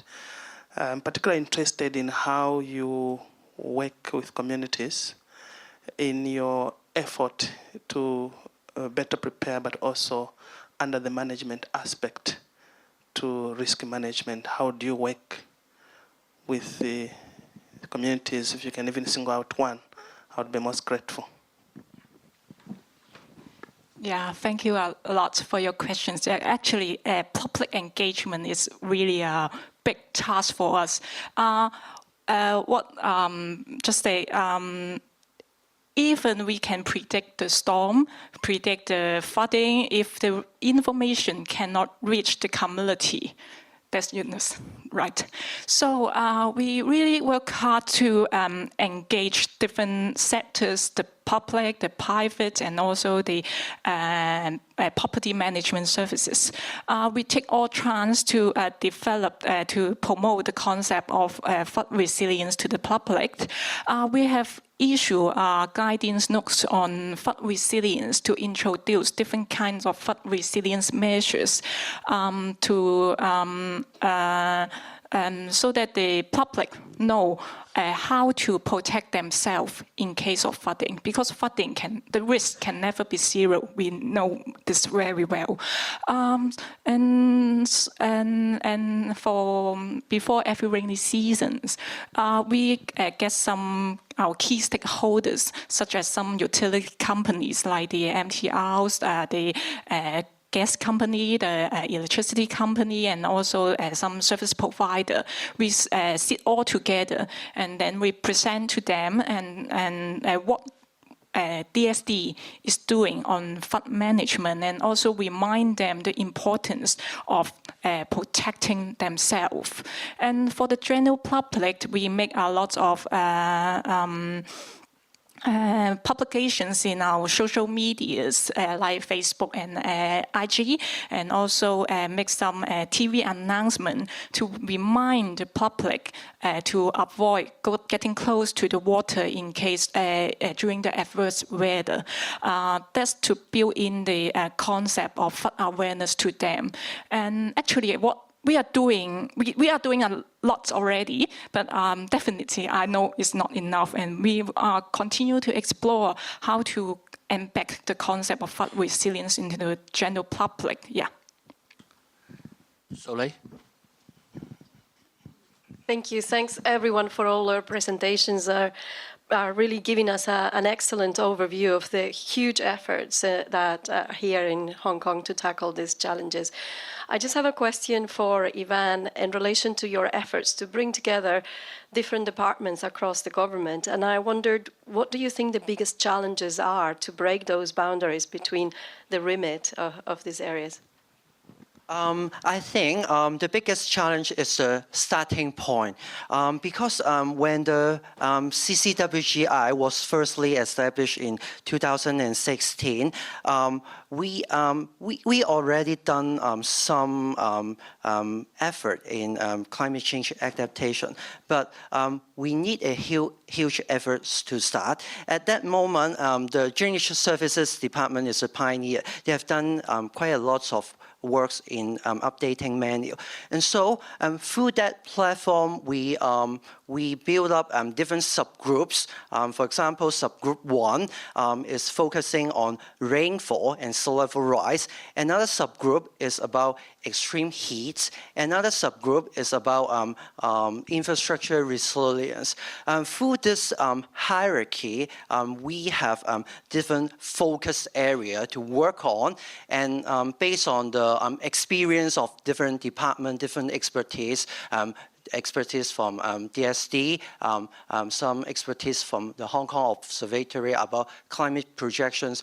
We base on the expertise and experience of different departments and focusing on different areas. With this kind of synergy, we can work step by step in order to proceed with different works. I think the challenge is that, and we have overcome it, and we will keep the momentum. Maybe I'd like to supplement, as I was the director at the time. Actually, before the CCWGI was established, actually this was under the auspices of a steering committee for climate change in the government. Initially, it was set up, I think a few years before the CCWGI, set up and chaired by the chief secretary. So it's a really high level organization, and all the different departments and government bureaus have to be accountable to the steering committee. And then several years later, this committee was even now chaired by the chief executive, the top number one guy in Hong Kong.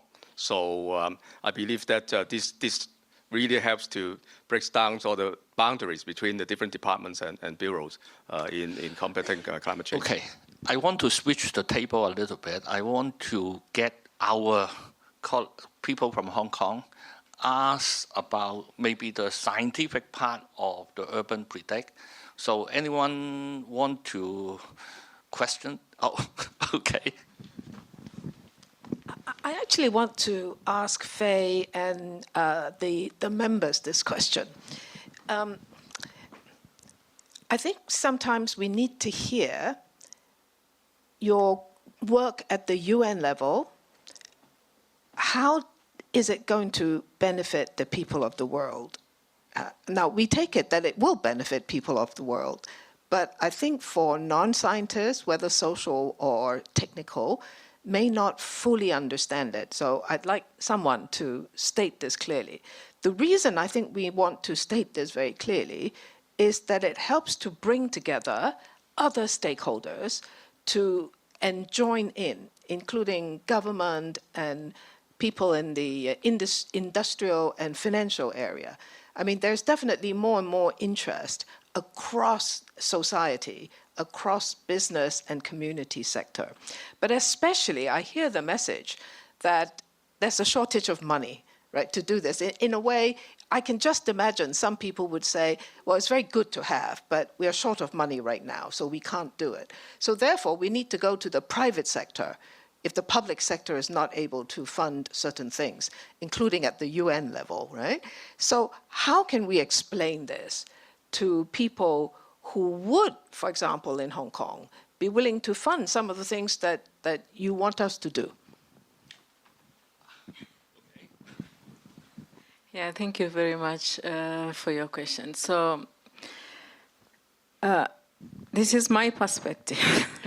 Yeah, so UN is an entity bringing together academicians, the private, public-private engagement. And the role of the private engagement is to enhance maybe working together or funding some research which will translate to operation. Because if you have a good science there and there's no vehicle to transfer that scientific findings to reach the end mice, and the end mice is very variable. It depends on where. Maybe it can be at the decision level, or it can be at the community level.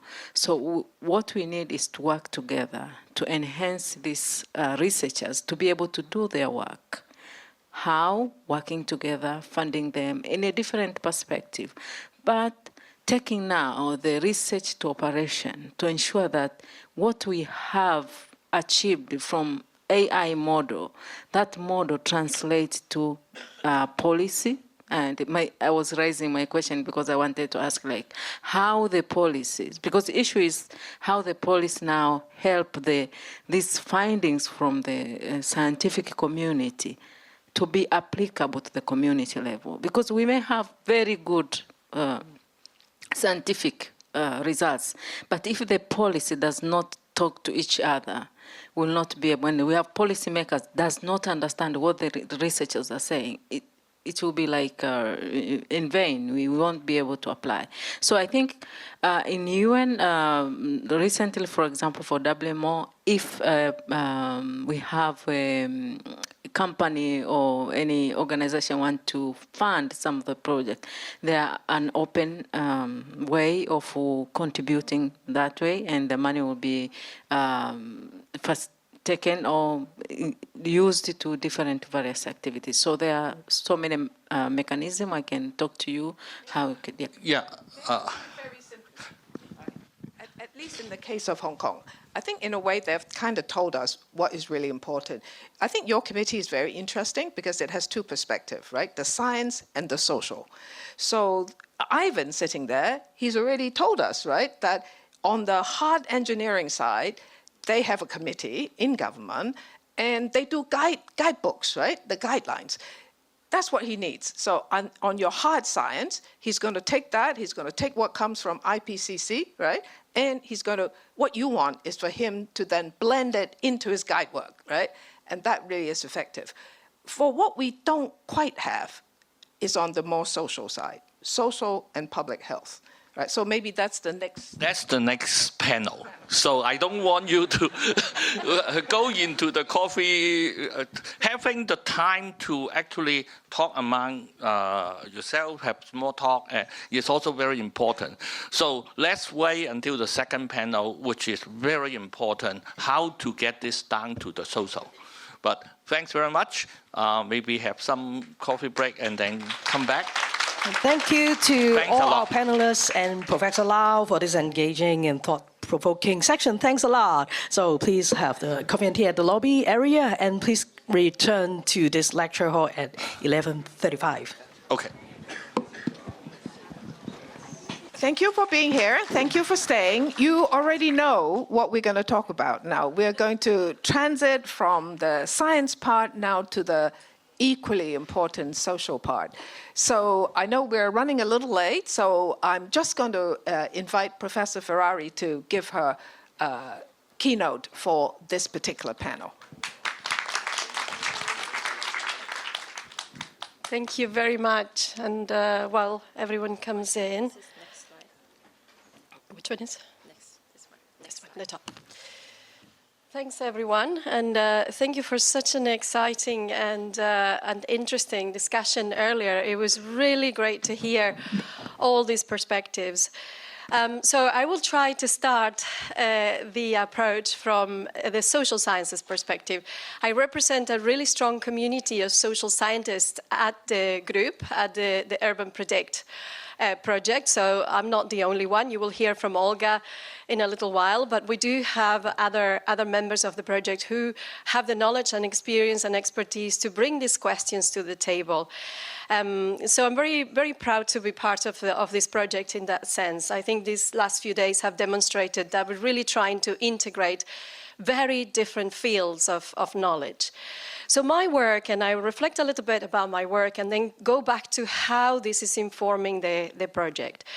I'm a professor in global urbanism and resilience. I'm an architect by training. And I'm also involved at the University of Edinburgh with international strategy across the university. So my research focuses on urban resilience through co-production. And what I want to do together with my team in Edinburgh and across the world, I work a lot in Latin America, is to try to support more equitable power relations, but also more equitable knowledge. And this is really important now because we're facing unprecedented challenges. We know that urban areas are growing, and these challenges then become much more important.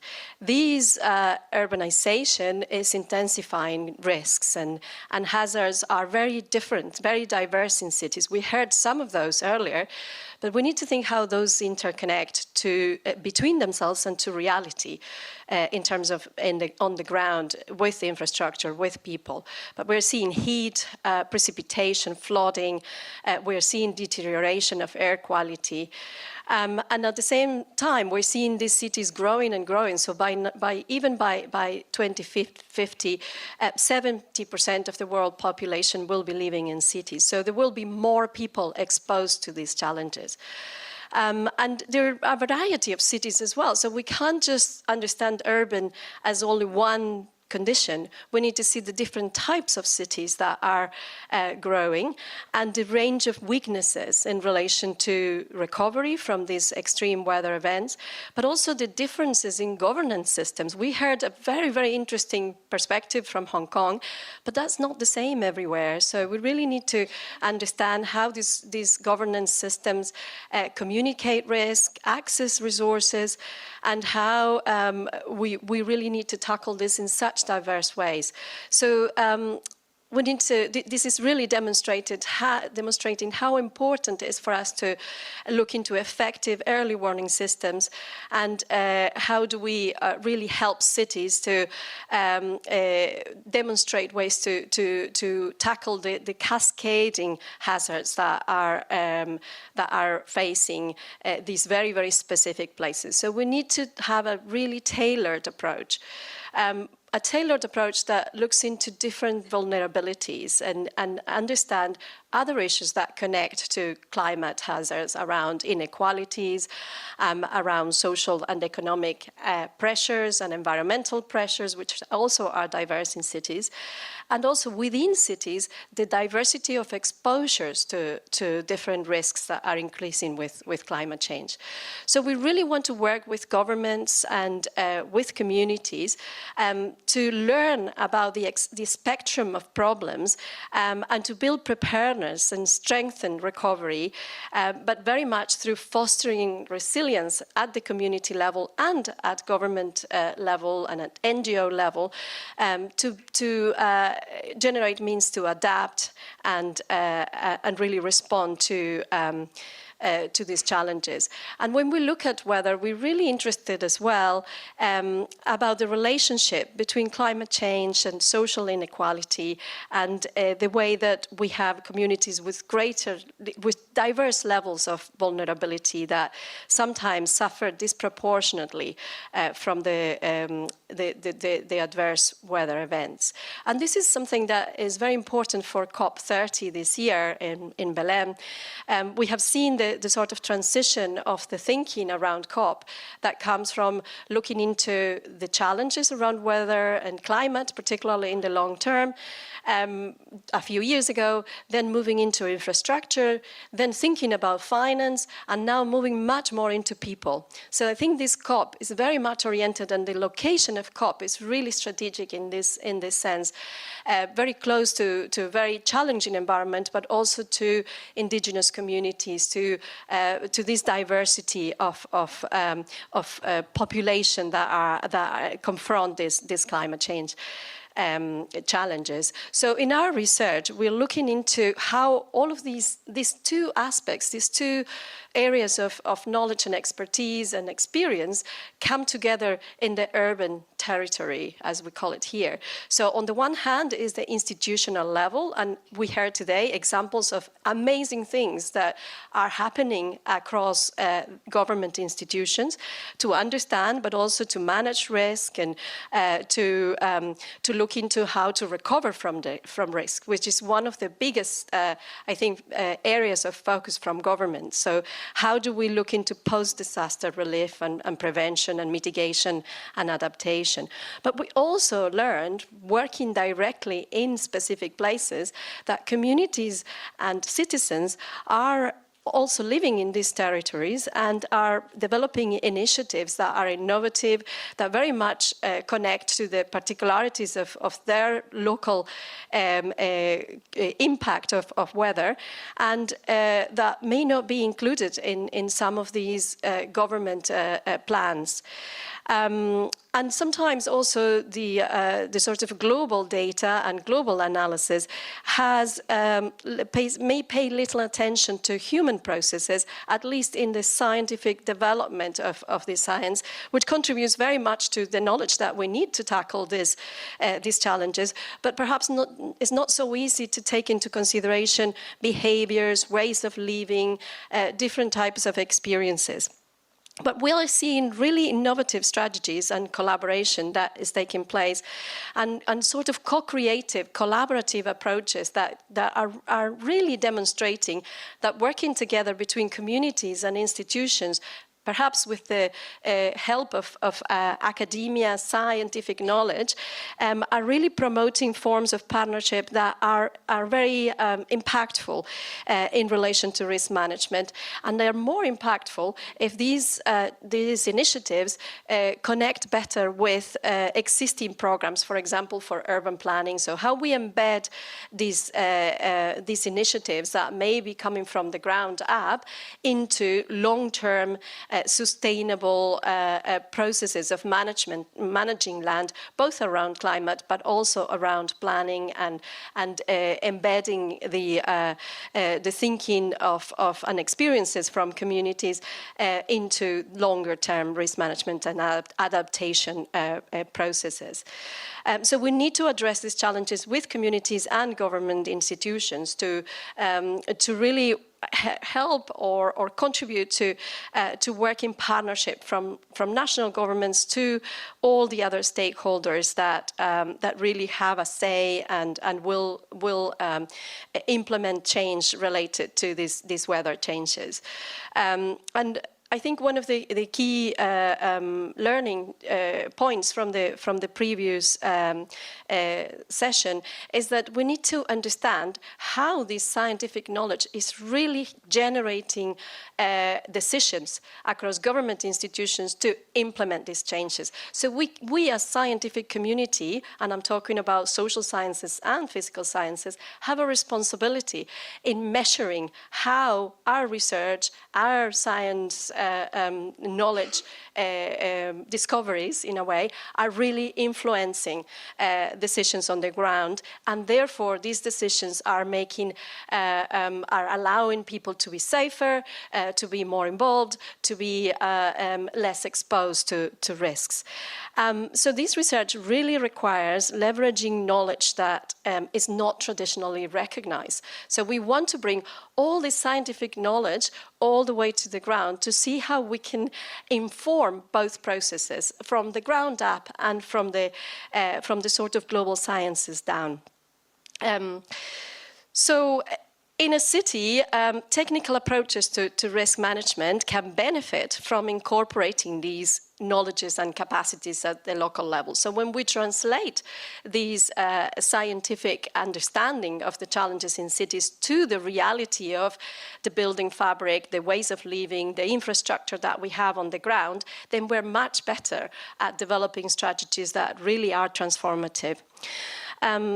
But it's not easy. These processes are very complicated. We call them here co-production of knowledge and action to manage this, but these processes require a long time. The initiatives, the wonderful initiatives presented earlier, talked about 10 years. I think the intergovernment organization has a long experience of working together across different departments and understanding perceptions and ways of perceiving the different risks.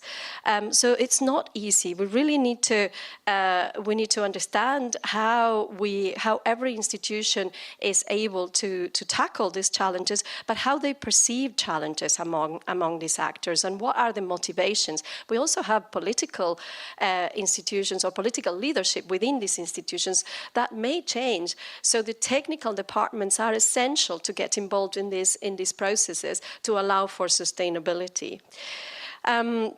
But our experience really showcases that there is potential of strong community, local, state, academia connections, which could be supported by technology. Some of the examples talked about the use of AI.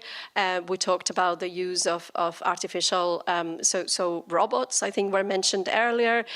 We know communities can be very good at crowdsourcing, are giving data that could be used to make decisions.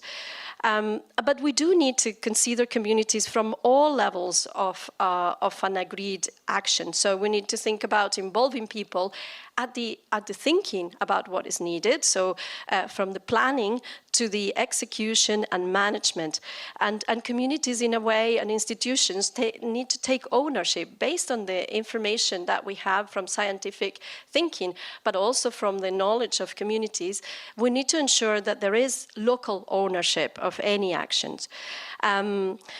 So we want to integrate the sort of macro level and the local level in the development of solutions and allowing this transformation in collaboration with communities. So co-production in a way can only work if we really understand these local priorities. And these experiences are showing us that we can consider integrated challenges in the management of the territory, and we can bring together collective rights in the negotiation and knowledge sharing processes, and these are complex and long-term. But we can support equity, well-being, and environmental sustainability in cities. And this is the basis for our Urban Predict project, which was earlier introduced by Faye. We want to bridge local knowledge into urban forecasting. Is a very, very complex process and complex project. But we want to reduce the weather-related hazards and risks by combining these sort of advanced knowledge of prediction models with community and place-specific insights, including decision-making structures and processes. So we want to understand governance frameworks, and we also want to understand how decisions are made in a place to allow for more effective early warning systems and risk management. So as Faye explained, the project is driven by the need to provide this ultra-high resolution to multi-hazard predictions and warnings, but also to capture the fine-scale geographical and social variability of urban landscapes. And information, all kinds of information, is critical for these and to allow for local preparedness and resilience against hazards. But this is complex, and addressing the complexities, we know that will require to look at beyond the physical footprint of weather hazards to examine these other relations and decision-making processes. So we want to have this integrated approach to allow for a fairer distribution of knowledge, power, and resources, and ensure that we are really developing actions that are very much of transformative impact for all relevant actors, integrating and looking into long-term management processes for this. So the way Faye mentioned earlier that we are working working through a framework that will help us addressing these problems in an interconnected way. So we're looking at this through 4 stages, almost 4 interconnected work packages that will help us understanding the accessibility and relevance of information in a particular place, predicting how we can look at weather impacts across different spatial scales and understanding what sort of spatial resolutions would be more suitable to a particular place. And then we want to look into questioning these models and understanding what sort of capabilities may be possible by questioning the existing data sets and how this can be informed by AI. And then we want to ensure that all this knowledge is brought back to the places where we're working through knowledge sharing and capacity building programs. But this is not going to be easy.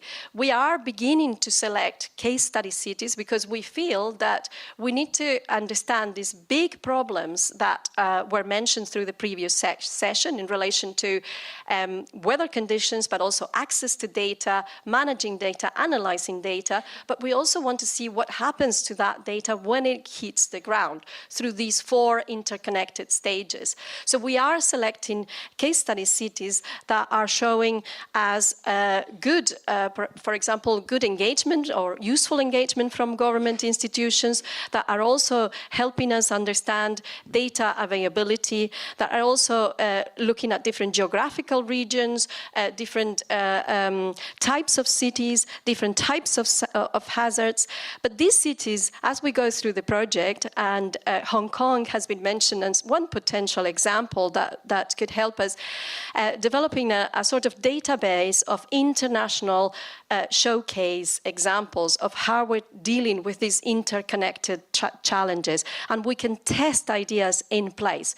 We can make sure that we work with these government institutions and organizations not only to learn about the city, but to generate this international learning.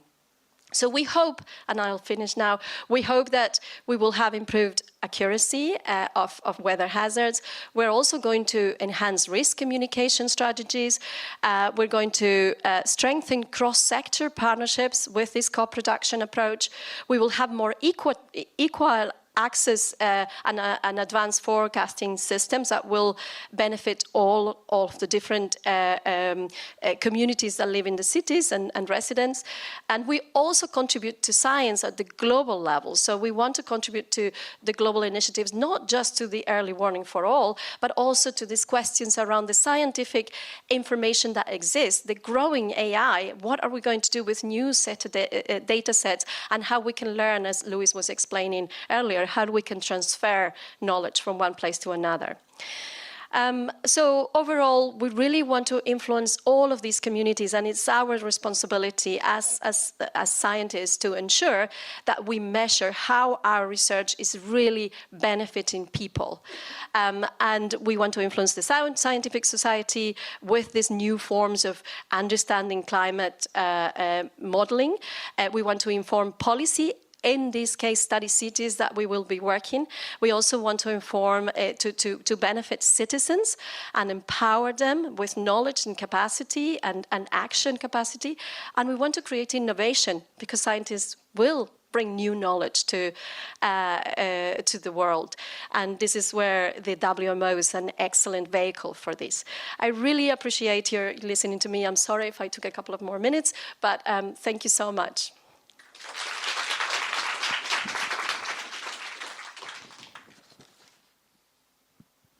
Well, thank you very much. We're going to run the second panel like the first one. We're going to invite 4 people to give us short interventions, and then we'll sit down and have a chat. Our first speaker will be Dr. Olga Wilhelmi, who is a member of the committee.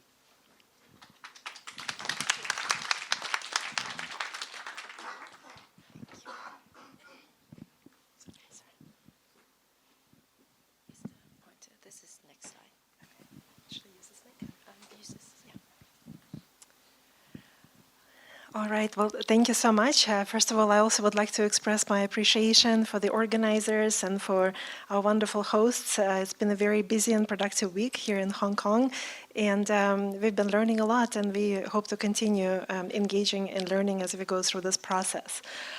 So I'm Olga Wilhelmi. So I work at the National Center for Atmospheric Research, which is located in Boulder, Colorado.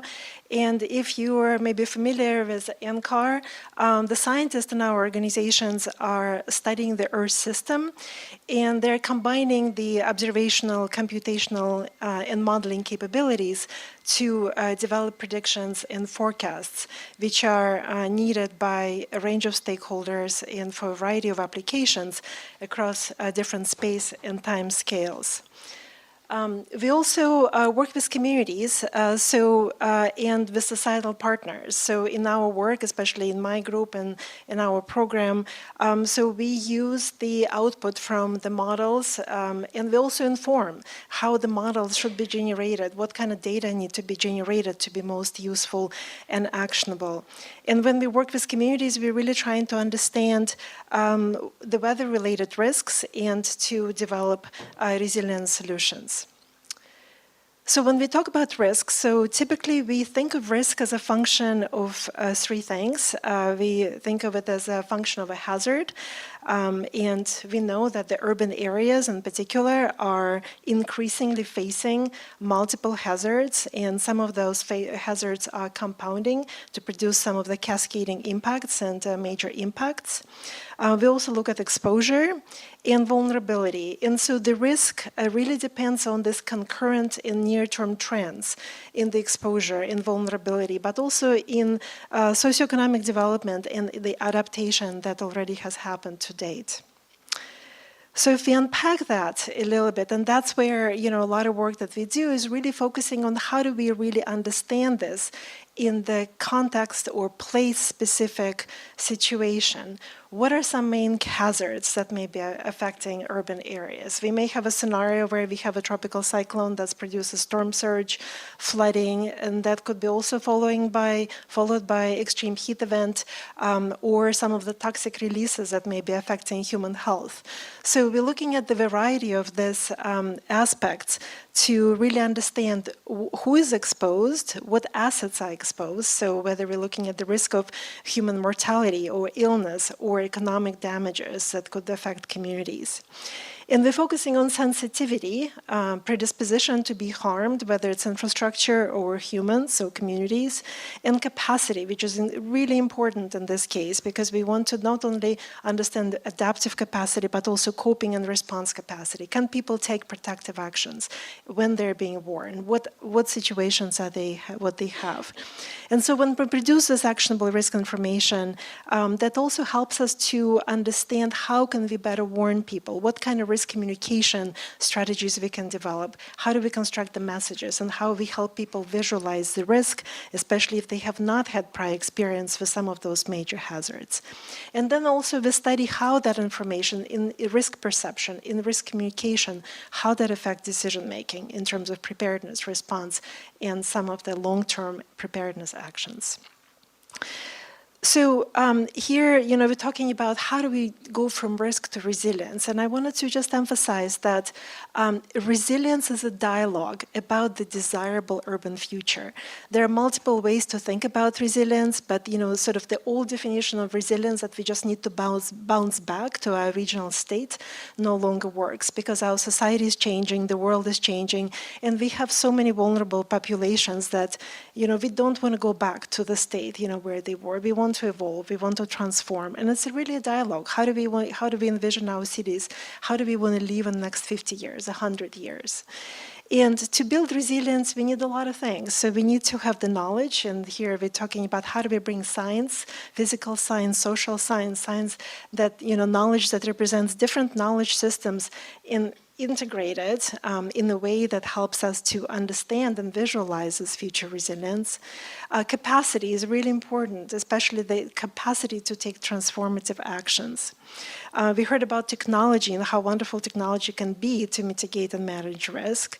And the governance, we heard from Soledad, it's such an important, it's often a missing link in understanding resilience, because when we have scientific knowledge, when we have technology, when we have finance even, but when we don't have the structures to implement that across different scales, it's hard to reach the resilience.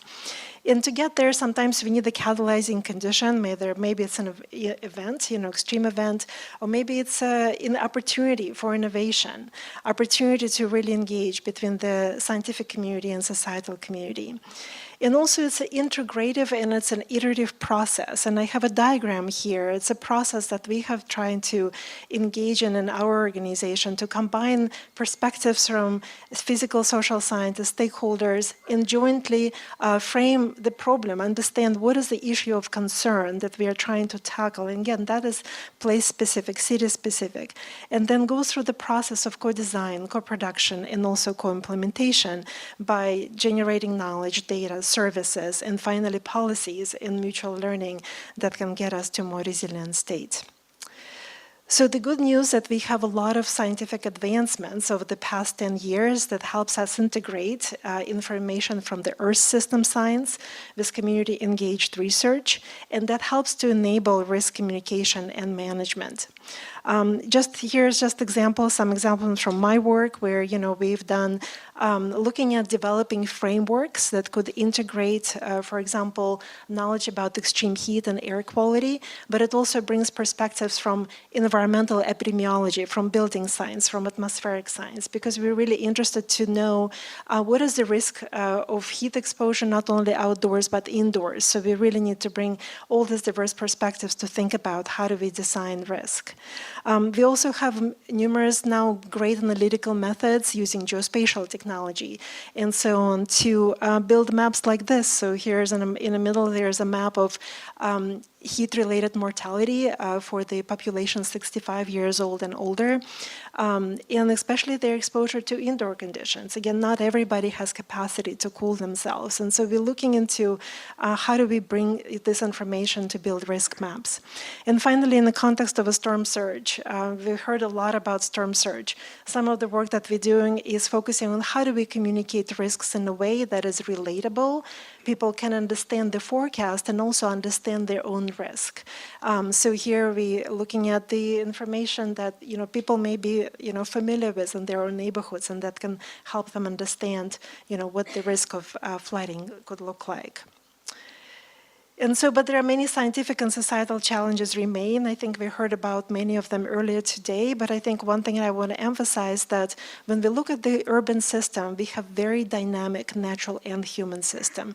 And the human system is very dynamic, it's very complex. And so we're really hoping to uncover and, some of these challenges to represent that, bring information about human mobility, where people are when the severe event or hazardous event happen, and how can we warn them in their place. We also talked about fragmented governments, multi-risk, multi-hazard risk communication. And finally, when we try to develop some of the culturally appropriate risk information communication, we need to go back and evaluate whether those early warning systems are effective, especially as we start moving towards the multi-hazard early warnings for all. And so that brings me to my last slide. Again, just wanted to reiterate. So what is the value proposition here for the Urban Predict project? So we are developing the frameworks. We are bringing together community voices and specific place-specific insights. And we also leveraging this both knowledge and capacity that I mentioned are so important to achieve resilience. And finally, once we select our case studies for this project, we really look at this as opportunity to develop new partnerships, and also for those case studies for those cities to create an opportunity for innovation, because as we start bringing all these different perspectives together, you know, we think that innovation can happen at the intersection of those different knowledge systems and at the intersection of different disciplines. And so that's what we're really hoping for. Thank you.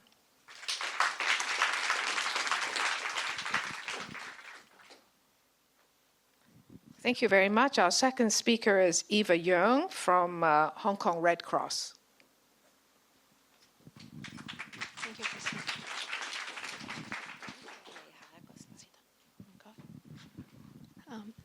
Hello, everyone. I'm Eva Yeung from the Hong Kong Red Cross. Thank you so much for HKUST for having the Red Cross to share with you how we see resilience, especially in urban context like in Hong Kong.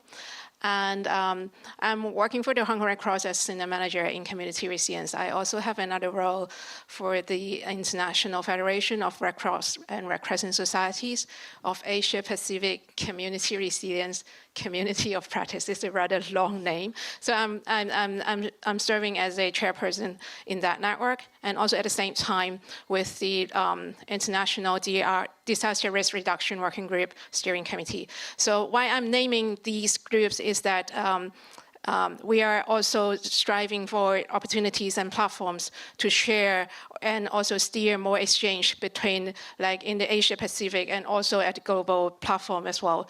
And so today, my presentation is about reaching the unseen. I think somehow it is, I myself find it is a bit different from the previous presentations. But what is this about when we are talking about climate resilience? So there are about 4 to 5% of the total population in Hong Kong who are living in subdivided units in urban, like tall buildings, and also who are living in the squatter areas.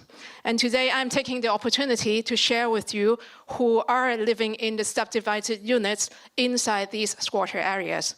So you can, maybe you can try to imagine the living condition of what a squatter area it is. It is like an informal settlement. They don't have like proper hygiene or sewage system. And so it is like a semi-permanent, or I would say that a temporary housing. And then there are, I don't know whether it is increasing or not, but from the experience of my teams working, we found that we found more in the recent years that there are more subdivided units that we identified in the squatter areas, and it is an alarming like situation and a very bad situation that you can see from these photos. Right, and. So these populations, they are facing extremely affected by the climate risk, especially particularly like extreme heat, typhoon, flooding, and also strong winds. The Hong Kong Red Cross, we have conducted a research on and developed a study on the community resilience index for Hong Kong, and we look into the dimension from 8 aspects. So I'm going to look into with you on basic needs. The overall index of Hong Kong, we got a score over 70, which is not bad. But there are some aspects I think we need to pay extra attention on, especially like special needs. What it comes with the 65 score, it means some of the indicators or index behind showing us that the people, the square feet or the space that people living in Hong Kong average is far below the Hong Kong government is recommending. So the average square feet we are living is 172 square feet, and the Hong Kong government is promoting with an average of 237 square feet. And also at the same time, we are a lot of people are affording a rather high expenditure in housing. So an average is we need to support as a 39% of our total income in housing expenditure, which is also far below the global standard, which should be 23% of the total income. So that comes with a 65 score of basic needs. And for this, and for the Red Cross, we look into the high affecting population in Hong Kong. And these are the people who are living in the more vulnerable or underprivileged groups. But today I'm going only to focus on squatter areas. So from May to this October, so we have just completed this study. We have installed some environmental sensor in 29 households in these squatted subdivided units, and which means that it is like continuously for the 4-5 months, continuously collecting data representing the temperature, the humidity, the air quality, the lighting, and also the noise level of these housing. What is alarming is that, this is just one of the graphs it shows, 34% of the households are facing, most of the time, they are facing extreme caution level. That means it is very hot. The heat index of their indoor household is higher than the outdoor household. And 24% of them, they even suffer to the danger level. And they were facing, for example, in July, this July, the 24% of the households, they were facing 7 consecutive nights under danger level. It is alarming, and and people are suffering. So in case of, in the situation of like this, showing us how people can be affected by high temperature and high humidity, and also at the same time, they have bad indoor air quality as well. This is Madam Yeung. So this is not only the numbers, people are living there. And Madam Yeung is one of our service cases. And so after identifying the situation in her household, we have installed some circular fan, putting in a proper area to improve the ventilation of her house, and also putting on some window frames to block the direct sunlight going into to her bedroom. Apart from that, we also put the cooling coating paint on some of the very seriously affecting households, so that can really block the direct sunlight from for these houses. So, and this is one of the projects that we are going to directly to the households. And the other initiatives that we are doing is that we also believe in information of accurate information and easy accessible information is the key for people to better prepare for the right action whenever there are any kind of like disaster happens. So we have developed a all-in-one disaster preparedness map. You can also scan this code and go into that. So this is a map that that is incorporating different kind of information to help people to make decisions. What is that about? Okay, so it includes environmental information, including temperature, rainfall, wind speed, heat index, etc. And also some emergency information, emergency services information are also available in this platform. So, so all of this information can be accessed in one website. And we also put the weather alert system warnings over there. And we encourage people to register if you have already scanned the code. You go to the website, and then we encourage people to register with their cell phone number, and so that we can send you the alert messages through your cell phone. So we will send WhatsApp messages, not only the notification of the weather alert, but also what are the actions we reminding you to do according to, like right now it's very hot, so go to under the shade or drink more water. So these are the actions that easy to digest, and we hope that you will, because we are Hong Kong people are really cell phone savvy, so they can get the information really right away. And so these are all the information are open sources, and they are reliable data source. And only that before this platform is developed, these information are scattered in different platforms. So we just want to initiate or develop a rather easy access information. And it needs a lot of support. And I really want to show the appreciation, not only to this platform, but also the initiative I mentioned with Madam Yeung in the supervised unit. The data collection process, the analysis, and also to maintain the map that I just introduced. It needs a lot of the technical support. And as an NGO, we are working, we need funding or we need support. And we are so fortunate, and it is our great pleasure, really, honor to working with HKUST. And they gave us a lot of support. And I don't know if I can say it is pro bono, but yeah, and I really appreciate that, because otherwise we need to raise a lot of funds in supporting these initiatives, and it is not easy. So last but not least, this is my last slide. This is the space that Madam Yeung built for her dog Lucky. She lives with her dog Lucky. They both live in this squatter area, and she built a really nice space for Lucky. And I was so impressed when she introduced this space to us when we were doing the home visit. And this space has very good ventilation. You can see the window behind, and it is under a shade of a big tree. So it is a very comfortable space that she built for Lucky. And she even put a blessing, 出入平安, over there. That means wherever you may go, have a safe trip.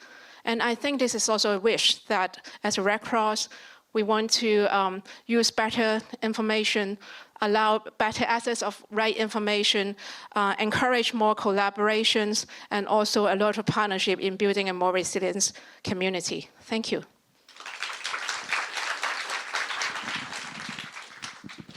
Thank you. Maybe I can just say that we can do this pro bono because we have very dedicated staff and students.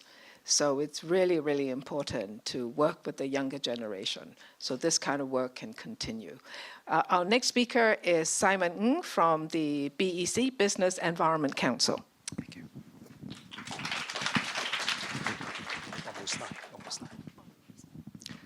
Thank you, Christine. I'm doing something different. I don't have slides. Okay, good afternoon, ladies and gentlemen. My name is Simon Ng. I'm the CEO of Business Environment Council. I want to thank HKUST for having me here in this important conversation. And what I'm trying to bring to the table is maybe the business perspective on climate change and urban resilience. And hopefully, what we are bringing to the table is going to help us to work together towards our goal. Now, first, if I may say a few words about BEC. Actually, we are working for a long, long time on climate change. We have a long-standing interest on climate change. BEC is an independent, not-for-profit, and corporate membership-based organization. So we are not part of government. We're independent. And we're established by the business sector in Hong Kong back in 1992. So we are more than 30 years old already, with experience, of course. And to date, we have over 320 members from a wide spectrum of industries. And our members include big corps, listed companies and large corporations, but also SMEs and startups. So I think we have a good representation across different industry and different sizes of industry in Hong Kong.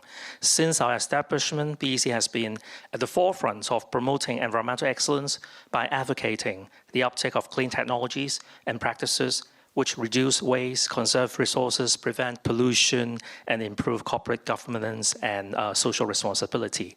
We galvanize, we try to mobilize our members into business action for a green and net zero transition in Hong Kong.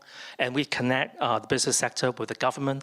We connect the government with businesses and the community through thought leadership, innovative solutions, policy advocacy work, strategic partnership, advisory services, and environmental education. So we're doing a lot of work, but it's all about partnership and working together. In particular, on climate change, our first participation at the UN Climate Change Conference actually took place in COP13, so it's in Bali in year 2007. But the BEC representative attended the conference as part of the World Business Council for Sustainable Development delegation. And a few months later, in March 2008, BC formally launched the Climate Change Business Forum. Now, this is very important because I think this is the first of its kind and high-level platform for business leader in Hong Kong to talk about, to learn about, and to discuss opportunities and challenges in an increasingly carbon-constrained world. So I think, with that, BC is a real leader driving the business community forward with, at that time, very little knowledge about climate change, but we saw that as a very important topic. Now we know this is really important, and we try to do some early work with the business community.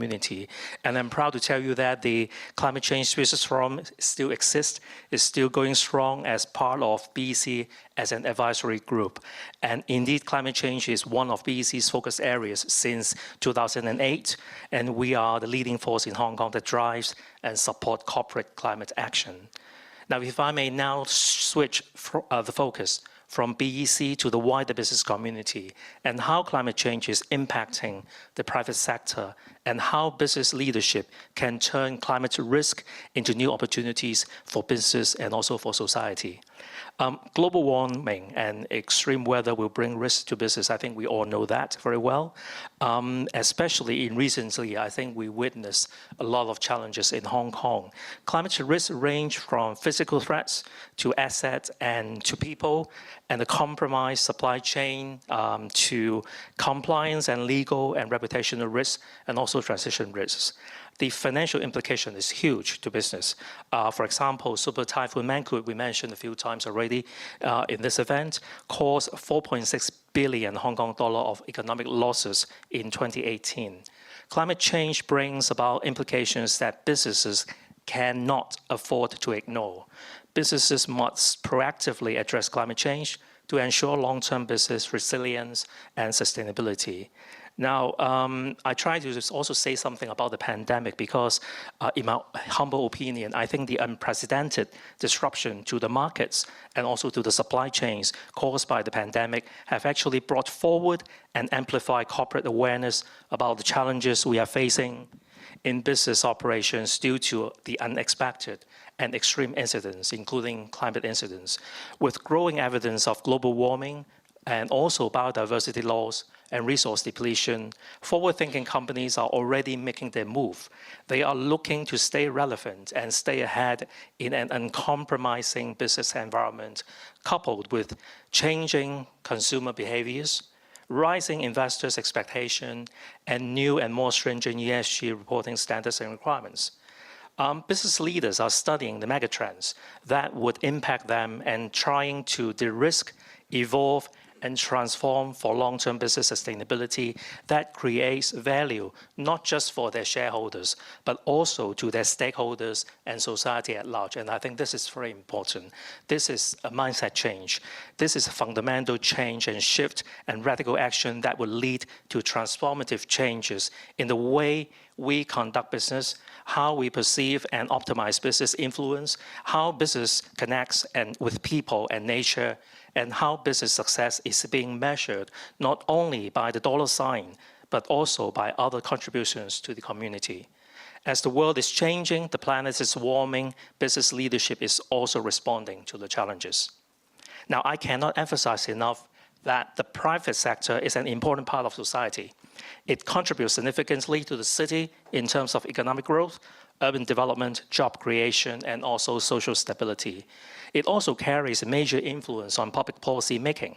It is therefore encouraging to note that as corporate climate action in Hong Kong is gathering momentum, the outcomes and the impacts of these actions will not only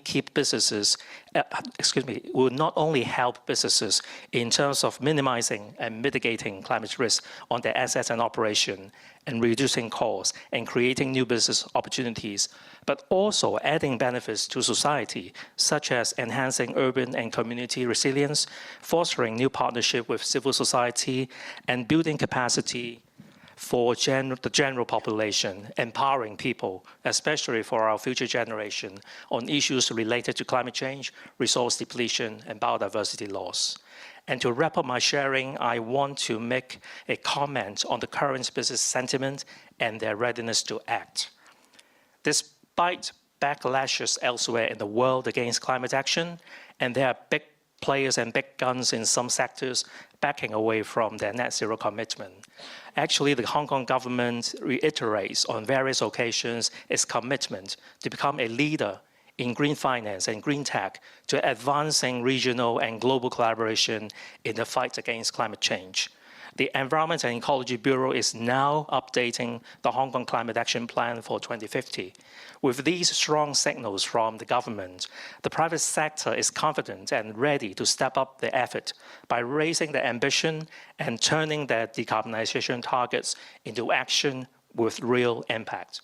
Business leaders are looking to accelerate climate action, to test and deploy new technologies, to innovate financial models, and to foster multi-sector partnerships. Ladies and gentlemen, to combat climate change, we need clear government policies which offer us a solid framework and foundation to build on. We also need ambition, especially from the private sector. So it is great to see so many first movers leading the way in Hong Kong. But to beat climate change and to address other environmental and sustainability issues and challenges, we must mobilize all industries and all sectors of society with united goals and collective action. We must leave no one behind. We must act together. Together we will make a difference, and together we are the difference. Thank you.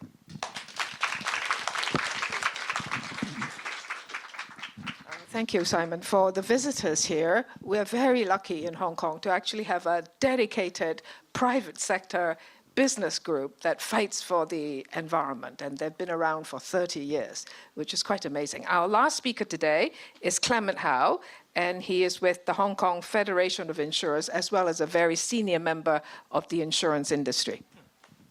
Thank you, thank you. Thank you. Good afternoon. I'm Clement from the Hong Kong Federation of Insurers. Hong Kong Federation of Insurers, actually our members are the insurance companies. So actually I'm representing my company sitting in the federation. So personally, I'm a Chief Underwriting Officer of a Hong Kong office of an international group. So I'm always telling this silly joke. So I'm always this last one to come to the stage every time for this kind of climate resilience things, right? So I think thanks for inviting me. I'm always the last one because I think insurance acts as a safety net to the community. I think that's the reason, right? So I'm the last one here. So and also thanks Professor Law for reminding me about the funding things, right? So insurance industry basically is the primary funding for climate resilient things. But as an underwriter, because why I emphasize I'm an underwriter, I'm the one to take risk, but I don't like paying out, not because of affect my bonus. But the key thing is, when insurance company pay out, that means the damage has been made. So that means actually, even say the insurance industry provides the momentary compensation, but the damage has been made.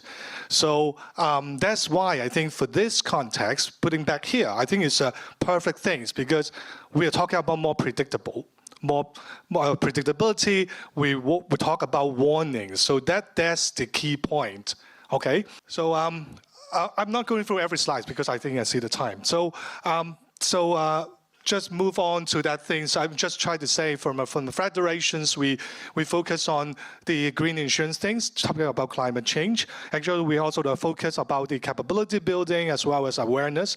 But also today, I think I will focus more on the part that actually I contribute more to the federation is about the data things. So that's one thing. And another thing I want to highlight is actually Hong Kong Federation of Insurers is also the first one to have the climate charter. That means I think that's a very important signatory things. It's about the commitment in the green insurance or green dealing with the climate change things. So so today I'm trying to see how to explain from an insurance perspective on this. I have a few key messages only, okay?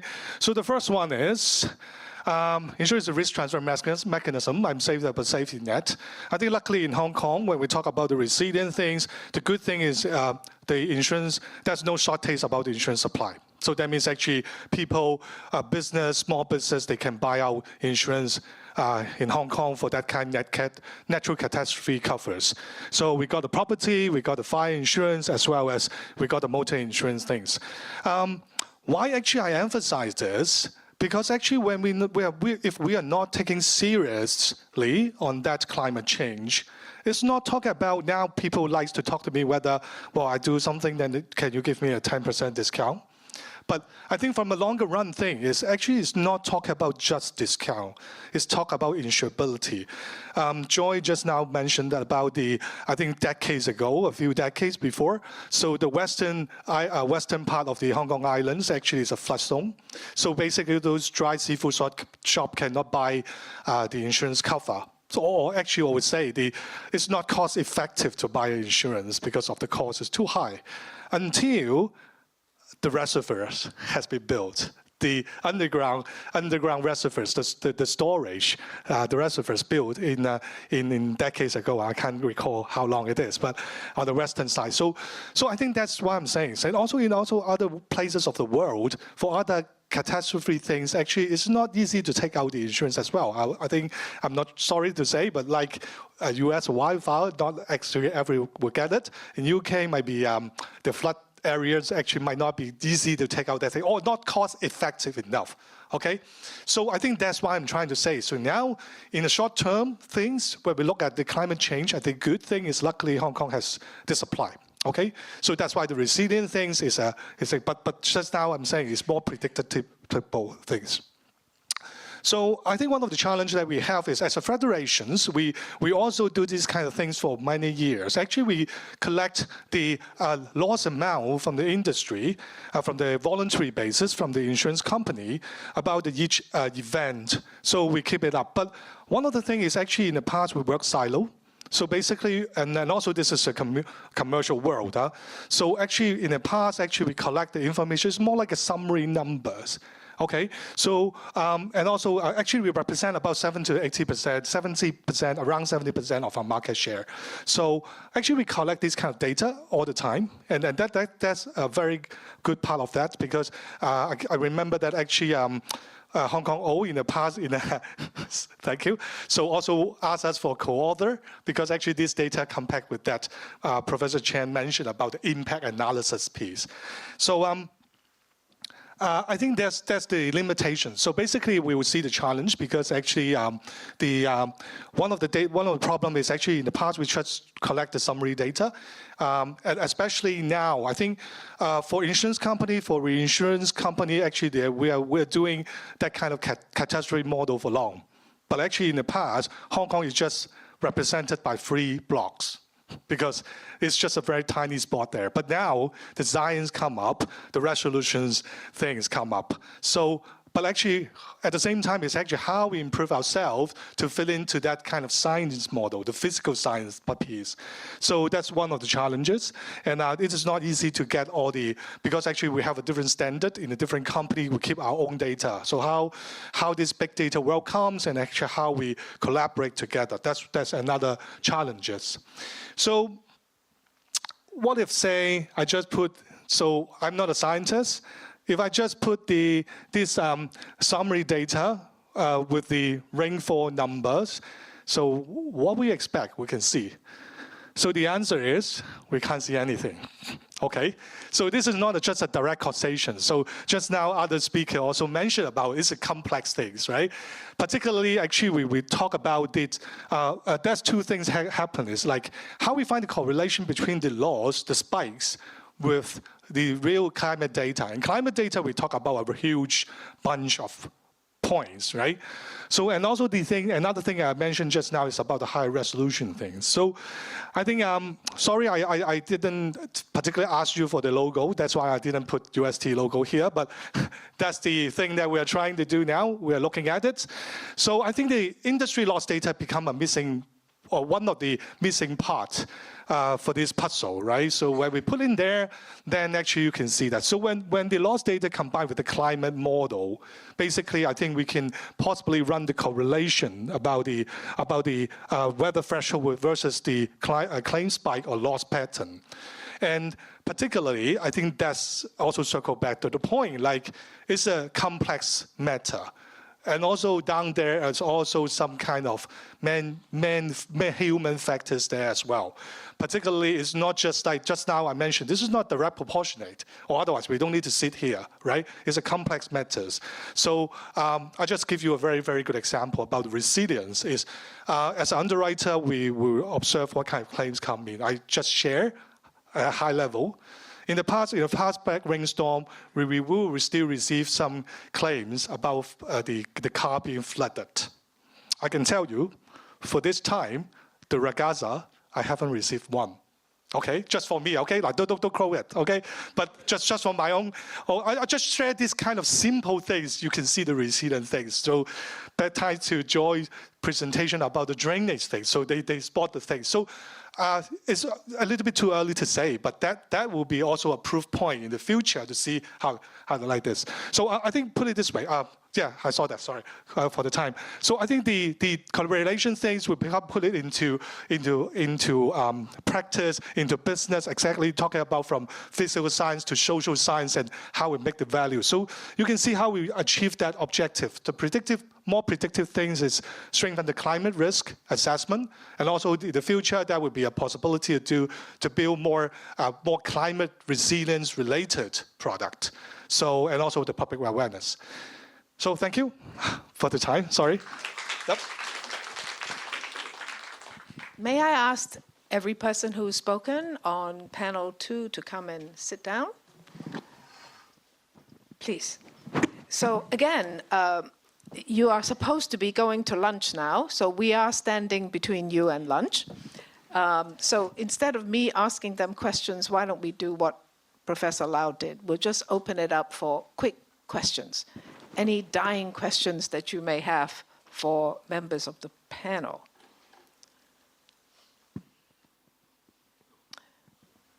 Yes, please. Okay. Well, in Hong Kong, people are dying from heat. Nobody died in typhoons, practically. And so, to me, the impact of climate change and so on is on heat. But heat is very difficult to deal with. No, I don't know how engineers could save us, but nothing could be built to help us from the heat. So I really need all of you to help us figure out what to do. Because this is the thing with the most social impact. I've been visiting people living in subdivided flats. It's terrible, and there's nothing they could do. So could someone find a way of doing it? They can't buy insurance. So what could they do? Or what could we do? I don't know. Could social scientists do something? Yeah. We get it. By the way, Chu Ying is our favorite friend, also a previous director of the Hong Kong Observatory. Can I take any other questions so that we can have questions in one go? There was a hand at the back, was it? Was that a hand? Just yes? No? Yes, please.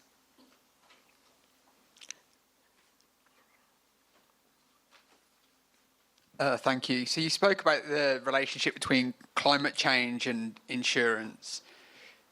What do you think the role of like early weather warning systems play? Like, if we could improve the forecasts and the impact and understand how it's going to impact things better for tomorrow, that might mean there's less damages, right? If people can take measures in that time. So then is that important to you that the early warning systems improve, or yeah, that's the sort. Please. Thank you. My question is to the Red Cross, Eva.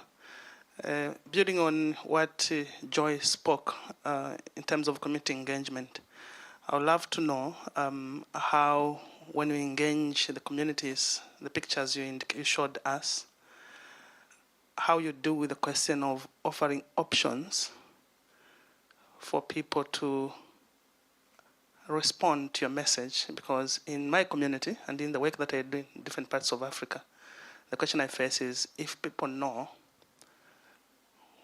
so what if they have zero option?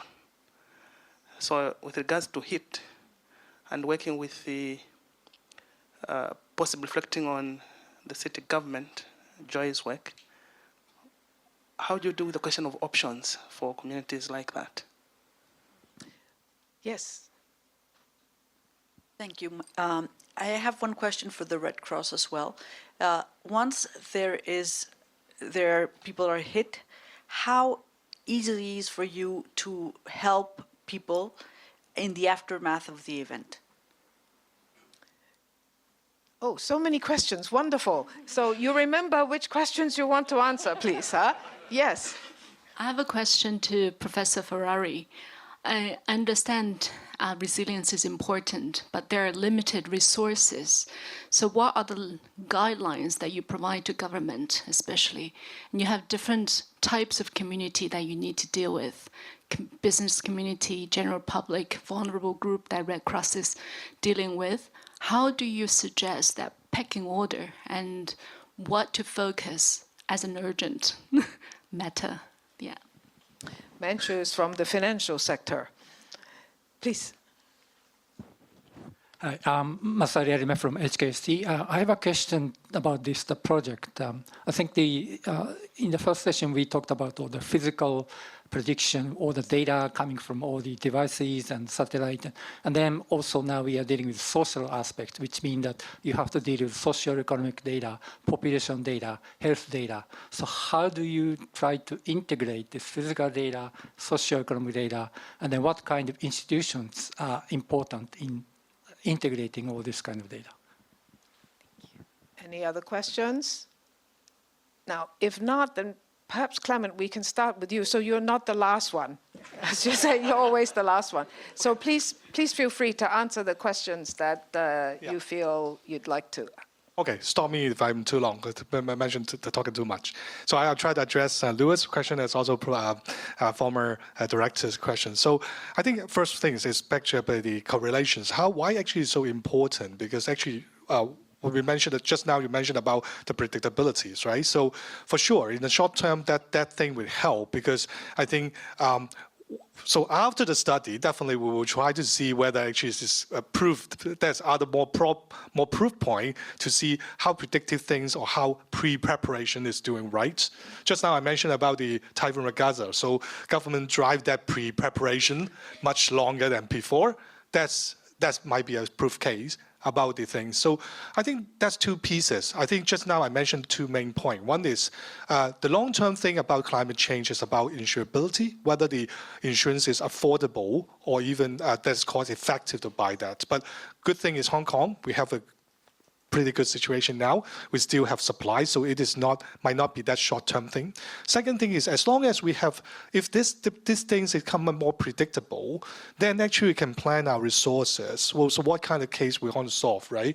Government also cannot cover all over Hong Kong, right? So that's correlation things we know about what kind of factors really affecting and what kind of blind spots we can't see. Well, when talk about data science, I'm always saying that if just looking at something that we know, then it's a hygiene things, right? We have to prove. But the more important thing is actually through those correlation things or studies, we can find those blind spots so we can see those things, right?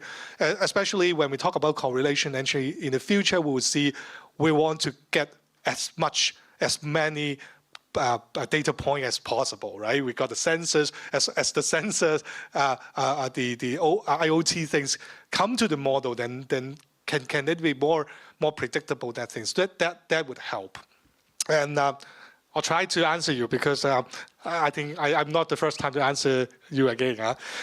So last time you asked me about premium as well. So, but I think from the heat wave, that's another separate topic. So now more like we focus more on the climate things. It's more property damage, but definitely climate change affects human body as well. So heat wave is something. I think in the market there's some parametric, so-called parametric insurance, like if any hot days. But to me, heat wave, first thing I will look at more on the labor force, because actually that more important from an employee compensation perspective. This is the workforce.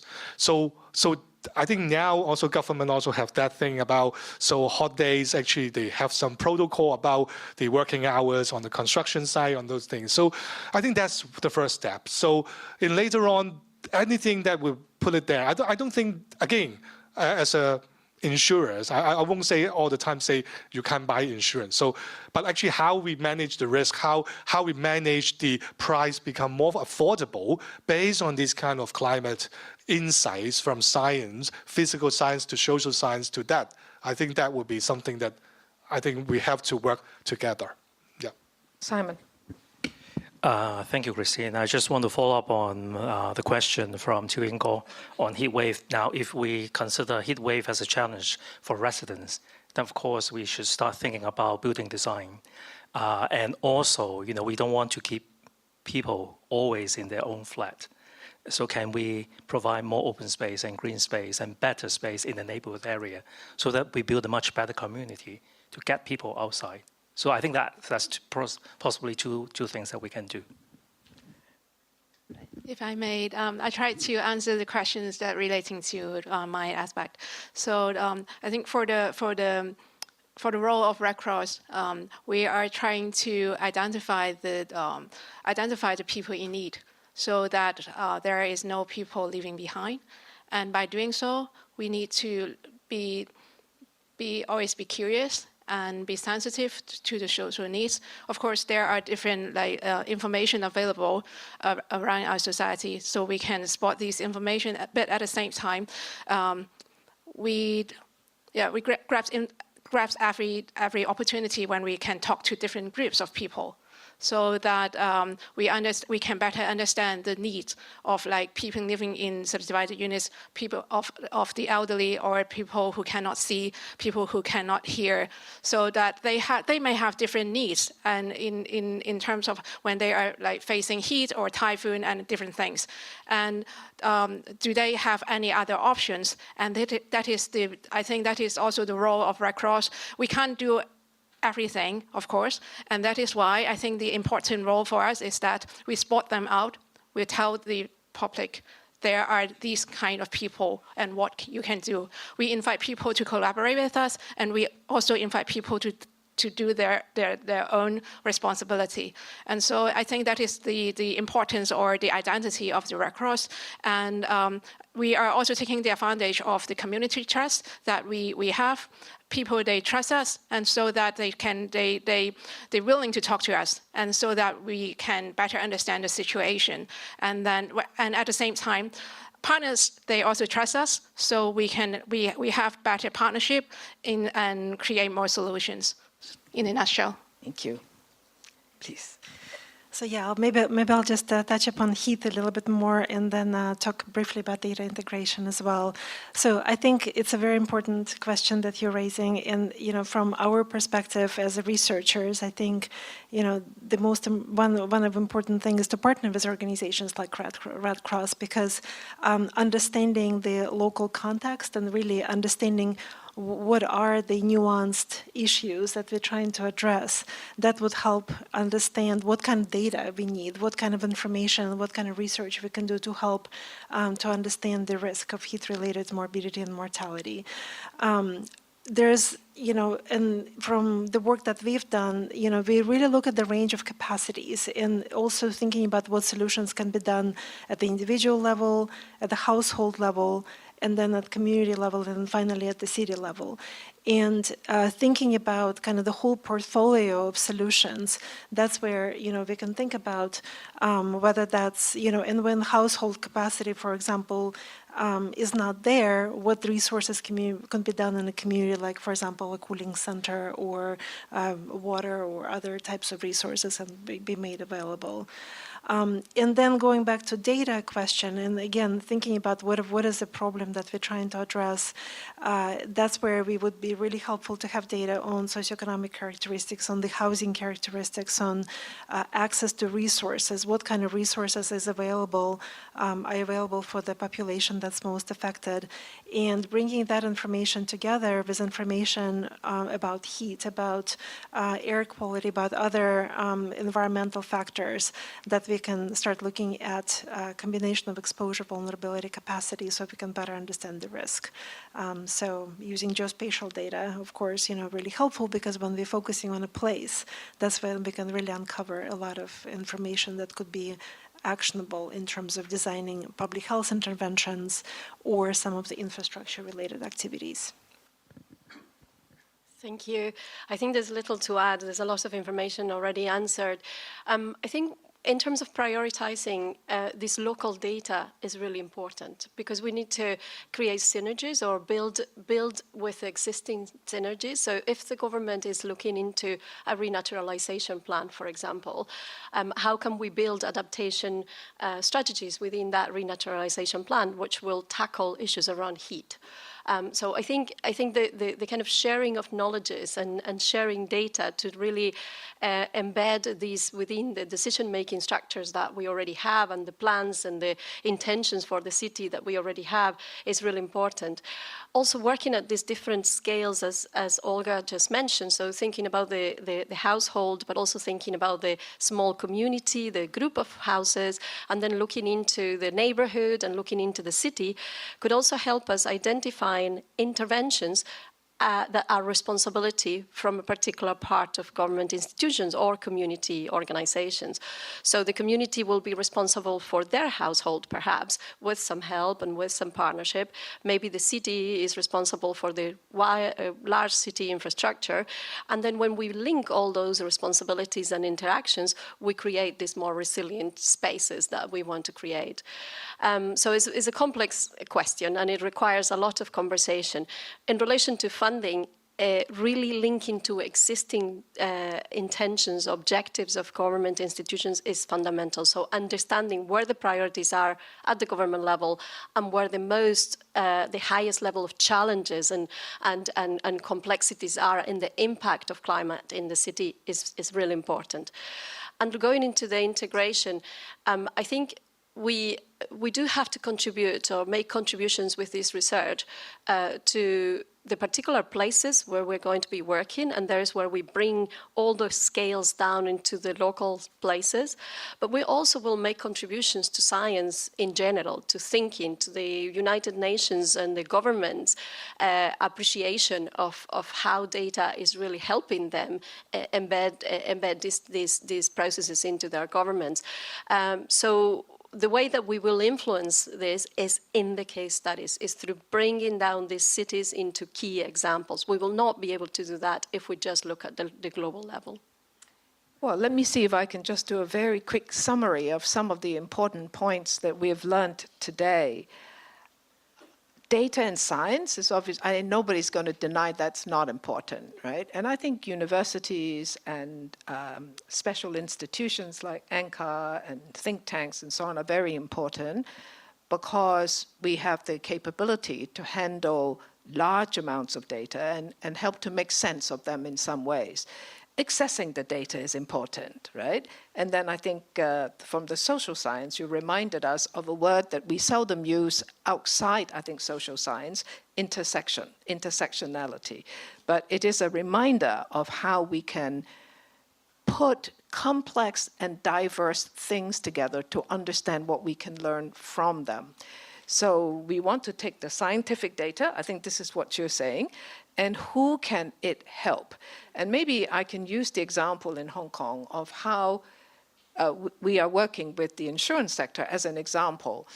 some 2 years ago, we started a conversation with the insurance authority in Hong Kong to say, well, climate science, what can it do for the insurance sector in Hong Kong? It took us 2 years to actually have a conversation where we understood each other enough, then to be able to identify the work that HKUST has now been commissioned to do for the insurance sector, you know, taking the loss data and seeing how we can put it together. Now, of course, we're in the process of doing it, so we haven't got the results yet, but it is quite innovative, right, in terms of how we do it.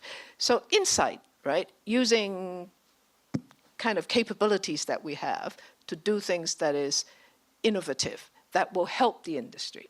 And then I think when we come down to this issue of heat, I think no one denies heat is a real problem.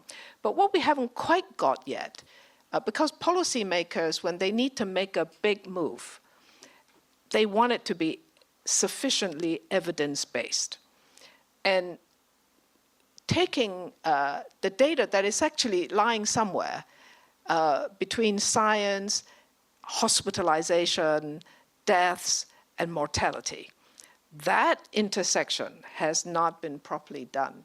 But I think for us in southern China, Hong Kong, what we call the Greater Bay Area with Guangdong, this is a potential area where we can do that sort of science.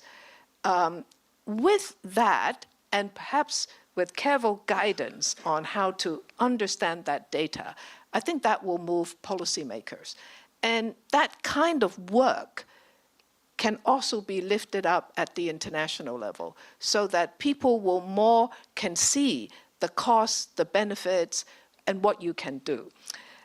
My last point is sometimes who's going to save you, right? You know, so maybe my 90-year-old mother, sometimes it's very hard to persuade her she needs to turn on the air conditioning.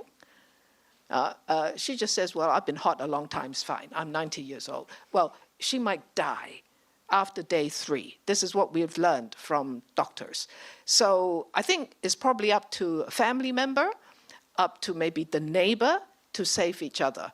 You know, sometimes when a disaster or some extreme things happen. So that the socialization of that, how can we do it? How can we be a big, because we can't depend on government, right, to necessarily save my elderly mother who's heating up, right, in her flat after day 3. So I think with digitalization, with more public understanding, the right kind of policies to point us in the right direction, we can probably do quite a lot more. So thank you all very much for being here. I'm going to hand over, before you clap, I'm going to hand over to Alexis and to Professor Fei Chen for some final words. But please thank the panel. Well, thanks very much for staying for all the way. This, as I say, is the first launch event and the first meeting of the ICO. I hope that certainly with the ICO, we have more opportunity to organize a discussion like this, as well as whenever we have new finding, and this is really a platform for best practice sharing. That's how I understand it. And thanks. So I don't need to do too much closing because I think Christine is the best person to do closing, summarizing everything. So I want to give some advance notice, yes, really on we have been doing climate adaptation and resilience conference for a few years, starting 2018. Every 4 years, we have a major event. So we already have 2022. 2026, we have a specific focus on early warning system. This needs some coordination. So the timing we decide is we'll select 3 days out of this 7 days. We don't know whether it should happen in the weekend, end of the week, or beginning of the week, but it will be this period. And we certainly will be having a lot of local, it used to be a lot of government joining as well as community. But this time, we really hope that this will become an international activity.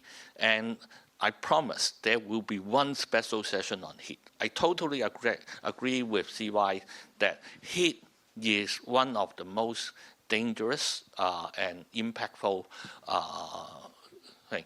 Just like air quality, I used to work a lot on air quality. No death certificate, very few death certificates will say this person died of air quality.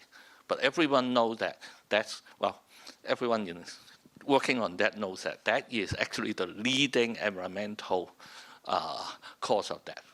So these are things that we will do more. Please save the day and try to come. And thanks very much for staying for so long. And please help me thank the speakers as well as thank the committee for coming to Hong Kong and start this whole process here. Thank you.